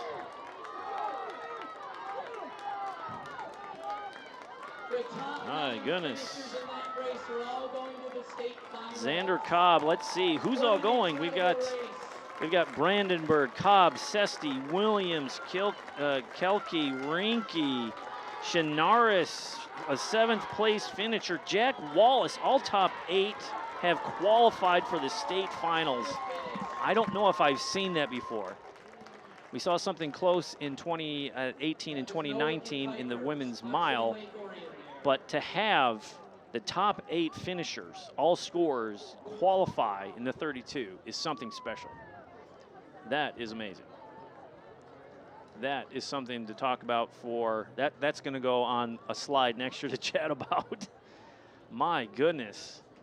Avondale runner still on the track, as is a Holly runner, I believe. And I can't see the jersey. I think there are 2 Avondale 3,200 meter runners still trucking along. But what can we say? All of those guys qualified. You got to, I would love to get a picture of all these. That's Oxford, and he's got some juice. He's a 100-meter sprint. He's got some juice in the tank. Here's Avondale coming at the 100-meter marks, the last runner on the track. But my goodness, there's our last runner of the evening from Avondale. My goodness, if we want to bring the results up, we can. Let's take a look at that once again. Wow. Here we go. Great job. I would love to get a picture of all 8 of those guys. Look at that, the top 8. Top 8 all made state cut. That is amazing. Let's look at the points though. Romeo just raking in the points on that setting there, or that race right there. All right, last race, 4x4. I would like to remind all athletes. 4x4. If you are not competing in this race, please clear the infield. That's what we would like. I have a, we got to see what's happening here. 89.99. I don't know if Rochester Adams can catch the Lake Orion women. They may be on their way to another regional title. Sitting at 110, Rochester Adams at 89 after 16 scored events. Bloomfield Hills at third at 71 points. What a performance by the Lake Orion women here tonight. Again, that's unofficial. We got to wait till the final scoring hits. 1600 meter relay or the 4x4 for the women qualifying standard is 407.5. There'll be 2 heats of the women's 4x4 Two heats. In lane 3, Auburn Hills Avondale. Lane 4 is Fenton. All right, where are we at here? Lane 5 is Rochester Hills Stony Creek. Changed over. Okay, so here we are. Lane 3, Avondale. Lane 4, Fenton. Stony Creek in 5, and Lapeer in lane 6. Wow, I'm still buzzing after that 3,200. That was crazy. Hope you enjoyed that. Hope you enjoyed the whole telecast. A lot of effort goes into bringing these to you. A lot of hours, a lot of cable, a lot of cameras, a lot of laptops, a lot of internet. So, yeah, happy to bring it here. I'm your announcer, Ian Locke, for Orion Neighborhood Television, the NFHS Network, and Dragon Broadcasting, bringing you the Region 9 MHSAA Track and Field Regional Finals, Region 9. And the first heat is off and running. 2 heats of this, and I believe probably 2 heats for the men as well. Kind of dark in the corners. Good thing we have that backstretch camera now. That is fantastic shot right there. Camera 2 looking nice. Is that camera 3? Looks very good. In 9th place was Colin Hansen from Rochester Hills Stony Creek. I think that is Avondale. I just see 3 relays. They have 4 listed. As they come around, I think Fenton is on the inside lane in lane 4. Lane 5 is Stony Creek. And Avondale in lane 3. So Lapeer scratched their relay for this heat. Lake Orion women have a chance to take the regional crown once again. That is, from the way they started this season to how they ended it, that is amazing. Exchanges, nice and clean exchanges, and they're off. Avondale's second runner is off. All 3 relays had nice clean exchanges. 4th place, Andrew Seski from Clarkston. There they go, backstretch again. Lapeer in the lead in this heat. Stony Creek trying to close that gap, looks to be doing so slightly. Avondale trying to close that gap on Stony Creek. Still a nice crowd on hand here at Lake Orion High School at Dragon Stadium. See all the athletes are marshaled down at the 100-meter mark. It's dark in those corners. We can see. Looking good. Nicely done. Stony Creek making a move on Lapeer, and she does catch her. Moving up for the next exchange. Again, 2 heats of this. Good exchange by Stony Creek. Lapeer gets their baton, and Avondale.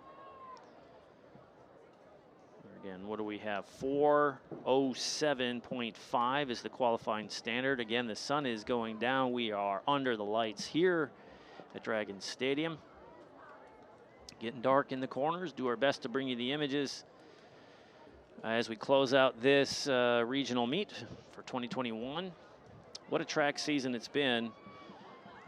So happy that it was able to take place, and we got to give credit to all the moms and dads and volunteers and helpers that helped test the kids and make sure they were safe and following the rules. And if there was a quarantine situation, that they took care of it right away to make sure that it didn't impact the whole team. You have to understand, these track teams some of them have like 80, 90 kids plus. Some have 100 involved in track and field. So to manage all those situations and all those kids and all those tests and all the the possible scenarios you could possibly have all season long, you know, you got to give it up.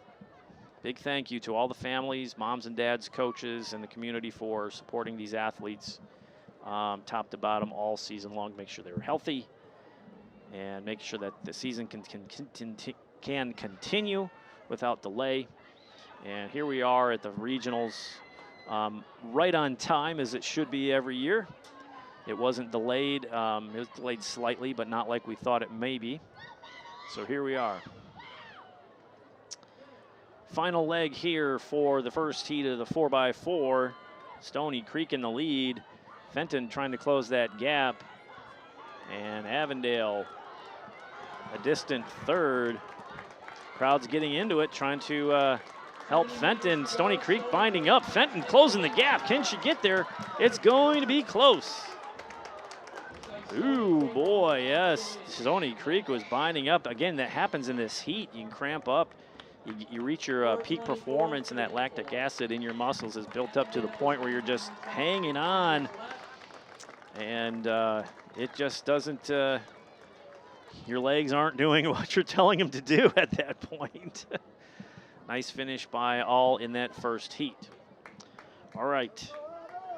Last race for the women tonight. 4x4. Should be an exciting one. This will be the final heat of the Final heat. 1600-meter relay in lane 1, Rochester. All right, what are we looking at here? 4x4. Bloomfield Hills has the top seed at 405. Walled Lake Northern is seated second at 406. Rochester Adams 407. Rochester 412. Lake Orion 413. The relay standard to qualify is 407.5. Great shot down there as everybody's getting ready at track level. Using a new battery pack down there at the track camera, and I'm happy that's been running for the last 3 hours. We weren't sure it was going to make it, but hey,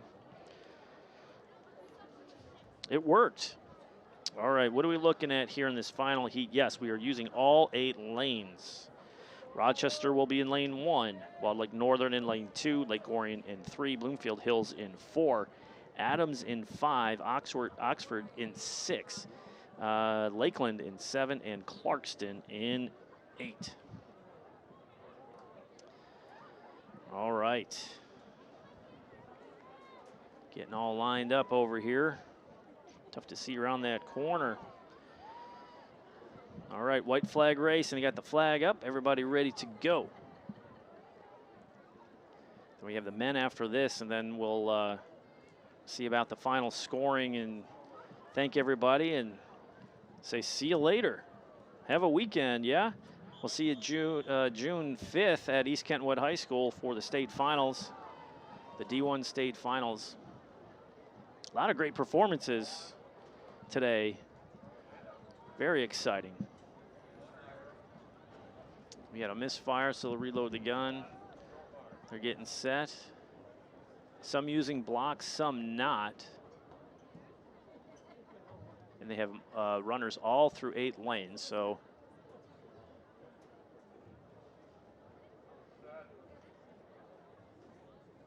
Misfire again. Stand up, stand up.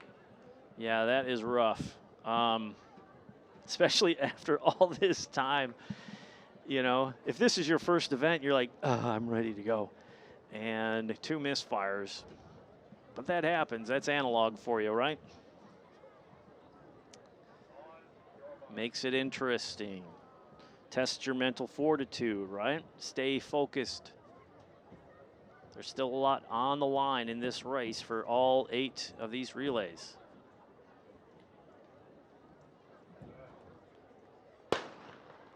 And they're off. All right, we said it before. Bloomfield Hills, Mullins, Allen, Jenkins, Jeffries, they have the top seed at 405 and some change, 405.42. So we're going to have to see how this goes. Looking very strong. Adams and Bloomfield Hills in the near side lanes. And the Lake Orion Dragons trying to keep pace also in lane 3, excuse me. Bloomfield Hills in lane 4. Rochester Adams looking very strong as well. In lane 5, Lake Orion, that's Tish. Strong lead-off leg by Tish. Closing that gap. Dragons will this will be a dead heat at the handoff over the first 400 between Adams and Lake Orion. Do they have the depth, though, to keep with Adams? We saw him earlier in the dual meet and in the OAA Red-White Championship meet, and Adams has another gear, and they just took off. As you can see, Lake Orion trying to keep it close, but you still have Bloomfield Hills. This race is long enough that we've seen this all night long. You may have a lead of 10, 20 meters, even 50 meters, and you can still go down depending on the relay stack you have. Did you take your fastest runner and lead them first, or are you going to have your fastest runner to anchor? So Adams in first, Lake Orion in second, Bloomfield Hills in third, and closing. Looks like Rochester in fourth, Walled Lake Northern in fifth. Bloomfield Hills is closing on Lake Orion. Adams is in the lead. Nice leg by Lake Orion's, who is that? That is that Winkler? Nice exchange by Adams. Lake Orion is off to the races. Jenkins behind him. Dragons looking very strong on this turn coming up on the 300-meter mark. Dragons will retake the lead. We'll see what happens here. Boy, this is a nice build-up here for Lake Orion. Lake Orion is seated fifth in this. Novak was part of this relay, but I think they stacked it with a lot of their 200-meter runners. We'll see what they happen. Dragons fading at the 200-meter mark here in the third leg. Adams closing the gap. Bloomfield Hills still a distant third, but in striking distance. I shouldn't say distant third, but in striking distance. Dragons still in the lead, but it's Adams swinging outside to take the lead. The turnover's there. Dragons binding up here in the third. It's coming down to the final leg. Sophie Novak will have it. Bloomfield Hills on the final exchange coming up with the lead. Adams getting there. Dragons in third. Tough exchange. Sophie Novak's going to have to get moving. Can she catch Adams? Jenkins, though, is on the move. Or excuse me, Bloomfield Hills is on the move. Can Sophie Novak catch Rochester Adams? I don't know if it's in the cards for Lake Orion. Rochester Adams, Lake Orion. Bloomfield Hills, I think that is Jenkins. Rochester Adams, Sophie Novak just came off the 32, and she immediately turns around and runs the 400 meters. Does she have anything in the tank? Come on, let's see what happens. Bloomfield Hills, it's on for second place to get to the state finals. And the standard is 4:07.5. What is the time? 3:50. It's going to be close. Bloomfield Hills is going to take it. Adams is second. I don't know if Sophie Novak can get there in time for the 4:07. It's going to be very close. Bloomfield Hills takes it. 3, 4, 5, 6. Get there, Novak. Can she? No, she is short. 3:07.5. That was close. Oh, just 1 second off for Lake Orion. Under a second off. That was so close, but what do you do for Novak? She ran to 32 just before that, trying to get it done. It is points for Lake Orion, but they are not going to the finals. Here are the results. What a race. That was exciting. Rochester Adams first, 4:06.23. Ooh, they had Lake Orion at 4:08, but that is not. I don't think that was right. That is 4:08. Rochester Adams, what happened to Bloomfield Hills? Somebody was ahead of Lake Orion. I don't say this as the finals. We'll have to see officially how that came out. I'm looking at the monitor. Did it burp? Okay, Bloomfield Hills first, 4:02. Adams 4:06. Dragons 4:08.32. Oxford in fourth. Walled Lake Northern in fifth. Rochester in sixth. Clarkston in seventh. And Lakeland in eighth to round out the scoring. 10 points for Bloomfield Hills, 8 for Adams, 7 for Lake Orion. I do believe they were they were too far ahead to be caught here in the final event. They do win. I believe they win the regional crown. I don't want to jump ahead, but they look pretty happy down there. Almost got there. All right, the men's final first heat of 2 in the 4x4. Qualifying standard is 3:27 flat. Waterford Mod in lane 1, Lapeer in lane 2, Oxford in lane 3, Bloomfield Hills in lane 4, Rochester in lane 5, Avondale in lane 6, Lakeland in lane 7. Boy, I hope the men's second heat is as exciting as that was. That was edge of your seat action right there on the ladies 4x4.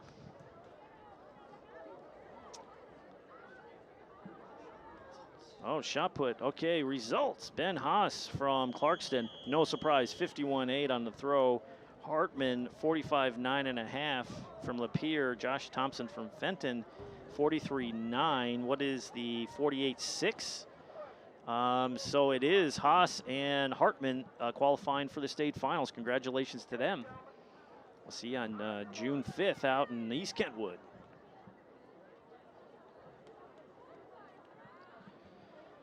All right, 2 more heats. We put this regional in the books for 2021. And they're off. It is dark now, trying to darker and darker out there.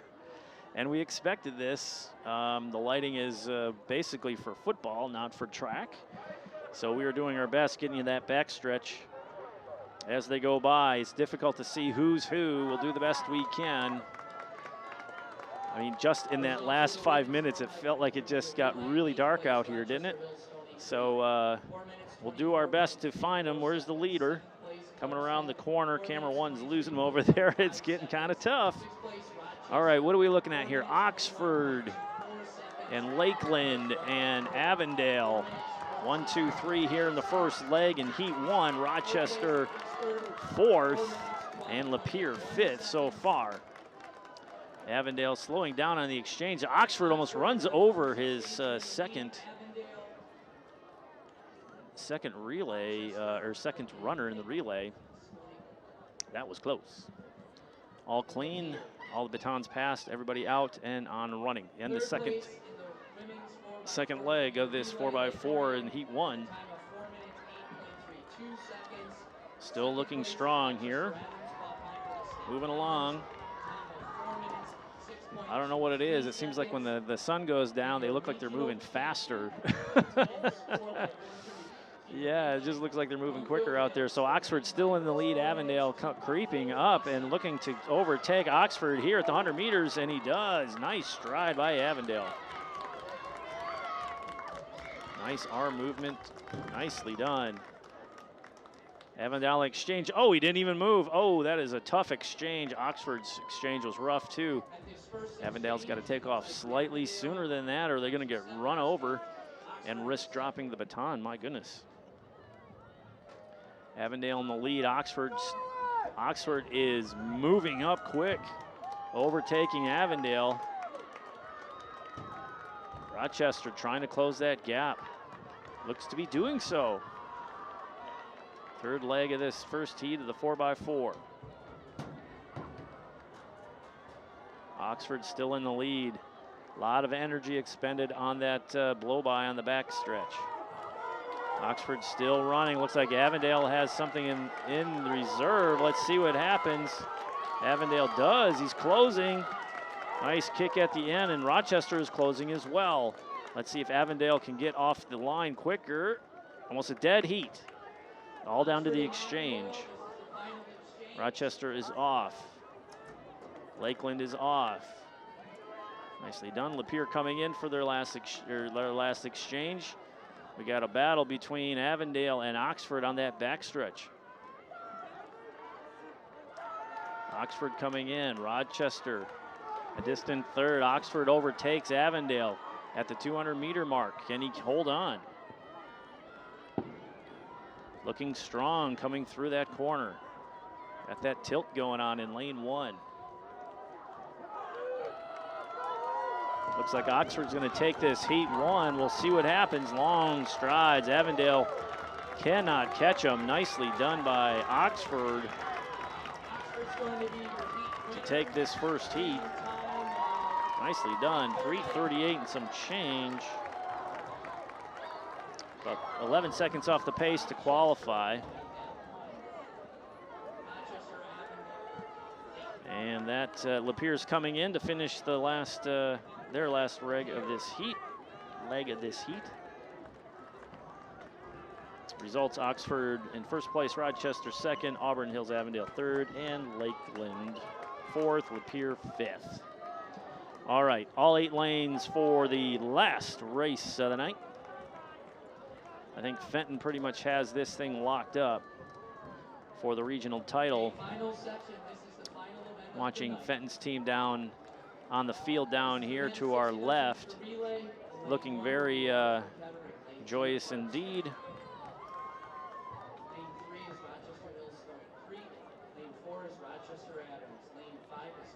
One more race to try to qualify for the state finals. That'd be amazing if all 8 qualify like we saw in the 32. That is such a rare thing to see. Still talking about the 3,200 meters. At the conclusion of this race, we will announce the results of this, and we will quickly have your regional champions. So they're going to, we're just listening to the PA announcer, sorry for the dead air. We're going to have an announcement of who the regional team champions are at the end of the race. And since it is live scoring, it's going to take place rather quickly. So we'll try to get a shot of the winning team. It's looking like Fenton men and potentially Lake Orion women on the W for honors of being regional champions. Now, in this one, we have Waterford Kettering in lane 1, Clarkston in lane 2, Stony Creek in lane 3, Adams in lane 4, Fenton in lane 5, Lake Orion in 6, Romeo in 7, and Walled Lake Northern in lane 8. 3:27 flat is the qualifying standard. I see a couple, 1, 2, 3 runners in blocks.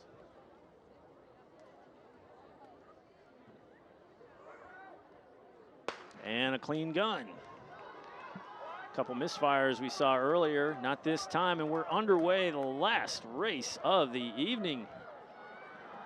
What do we have here? Fenton looking strong. Adams, Rochester Adams looking strong on the inside lanes. Chewing up that stagger. Is trying to see who else that is out there. Lake Orion, that is Lake Orion. Holding their own with Fenton and Adams. Adams will be in the lead at the 100-meter mark. Look at Romeo, dead heat. Romeo looking strong, but they still have that stagger to close. Adams fading, Romeo and Walled Lake Northern pulling ahead. This will be a dead 3-way heat. 3-way heat, everybody. Adams, Romeo, Walled Lake Northern, Lake Orion, Stony Creek all at the same time passed off those batons. Nice and clean. We're at 204, or excuse me, 104. Stony Creek in the lead. Stony Creek, Adams, Fenton, Romeo, Walled Lake Northern, Lake Orion is now fading. Adams trying to overtake Stony Creek. These guys are rivals, you know that, right? Crosstown rivals. They know each other. Stony Creek holding off Adams. Can he swing it off the 100 meters? It looks like it. Adams overtaking Stony. No, it is shoulder to shoulder. Slightly ahead is Adams. Romeo trying to make it happen. Fenton fading. Adams and Stony dead heat. Kilwald grabs it. The senior didn't run to 32, maybe saving him for the third leg of the. Is this the fourth leg? That went fast. 1:58, 2 minutes. 3:27, there's one more. So Kilwald's the third leg. Stony Creek still hanging in there. Does Kilwald have another gear for Rochester Adams? He is blistering around this track. It was a dead heat at the handoff. And Gage Kilowald, he is just extending that lead. He looks strong doing it, and he has a strong kick. Stony Creek trying to make something of it. Last handoff here. Can Adams hang on? Big points for Rochester Adams. And they're gone. Stony Creek. Clean exchange. Nice one. Romeo coming in. Different jerseys for Romeo. That's a little disorienting. Fenton and Waldeck Northern all clean. It is Rochester Adams pulling away. Who is their anchor? I have to dig. 4x4. My goodness. I hope I have this. Rochester Adams. I don't know if that's Fike. Crazy finish here. Rochester Adams, well done. Way to go. 3:27 is the standard. They're going to win it. And Stony Creek's going to the state finals as well. Can Romeo and Waldeck Northern get that standard? They're not going to do it. But Stony Creek gets in. Top two go. And that is it. Lake Orion comes in. All right, that is crazy. And with that, they're going to have the trophy presentation. Let's have the cameras ready if we can. Hope you enjoyed this telecast. I've been on my feet up here enjoying the all of this action going on. And what we're going to do is I'm going to try to bring up the scores. I have a feeling, Joey, if you want to show these down in the truck, I believe these are after 16 scored events. This is where we sit for the men. Fenton 101, Romeo 72. I don't think Romeo could catch Fenton. Fenton takes the W, and they're regional champs, and we kind of saw it coming. They looked great in the sprints and set how many records today? 3 facility records? Unbelievable. And I'll try to get to the women if you want to take that down. Yep. That is the women's side. Here is the women's score. And it's looking like Lake Orion at 116. This is after 16, but I don't think Adams could have caught them. It's going to be close. Well, Lake Orion was, what, third in that relay, so if there's still points to be had, I don't think it's enough to overtake them. So I think the Lake Orion women take the regional crown. Again, I got to see, they're all hugging each other down there. Let's wait for the official announcement. We got enough cameras out here to try to get shots of everybody. And see the crowd just kind of mingling. Again, kind of dark out here. Yeah, Lake Orion women 116, Rochester Adams 97 points, Bloomfield Hills 81, Oxford's 4th and 70 points, Rochester with 51.5 in 5th place, Clarkston 6th place at 42. Let's wait to see how many Lake Orion women are there in the center of the field. Fenton's down there too. Let's see what happens. Coach Stan Ford is down there with his 4x4 relay and the team that is still on hand. Fenton. I can't wait to see the D1 finals with Fenton up there. Their sprint crew is amazing. Something we haven't seen here in a number of years. We've been doing these meets since 2017, and they put on a show tonight, that is for sure. And the Lake Orion women, they are gathering. It looks like they took it, 116. So still waiting for the final. They said they were going to announce it right away. We're still waiting. We don't want to leave our viewers hanging here to not see the okay, here we go. The finals. Here we go. I will read all the scores for all the teams. He's reading all the scores. In 15th place was Lapeer. Starting in 15th. This is the women's scores. 14th place was Holly with 8 points. 13th place, Rochester with Stony Creek, 13 points. 12th place was Waterford Mott, 17 points. 11th place, White Lake Lakeland, 36 points. 10th place, Waterford Kettering, 31 points. 9th place, Wall Lake Northern, 32.5 points. 8th place, Romeo, 34 points. 7th place was Fenton with 35 points. 6th place, Clarkston, 42 points. Rochester was 51.5 in 5th place. 4th place was Oxford with 70. 3rd place was Bloomfield Hills with 81. 2nd place was Rochester Adams with 97. And your regional champions, the women from Lake Orion with 116 points.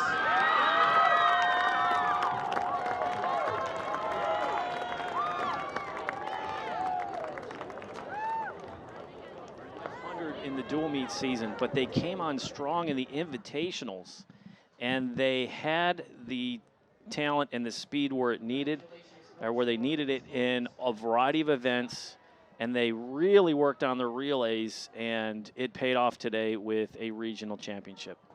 So Fenton, I know they're going to call it. We'll hang on to Fenton at the center of the field. In 15th place, Rochester. Yeah, that's it. There's a tie with Holly with also 5 points. 14th place, Waterford Mott, 14 points. 13th place, Auburn Hills Avondale, 20 points. 12th place, Waterford Kettering, 21 points. 11th place, Oxford, 23 points. 10th place, White Lake Lakeland with 23.5 points. 9th place, Bloomfield Hills with 35. 8th place, Lapeer with 47. 7th place, Wall Lake Northern with 50 points. 6th place was Clarkston, 51.5. 5th place, Rochester Hills Stony Creek with 53 points. 4th place, Rochester Adams with 59 points. 3rd place, Lake Orion with 65 points. 2nd place was Romeo with 77 points. And the winner of tonight's regional meet for the boys from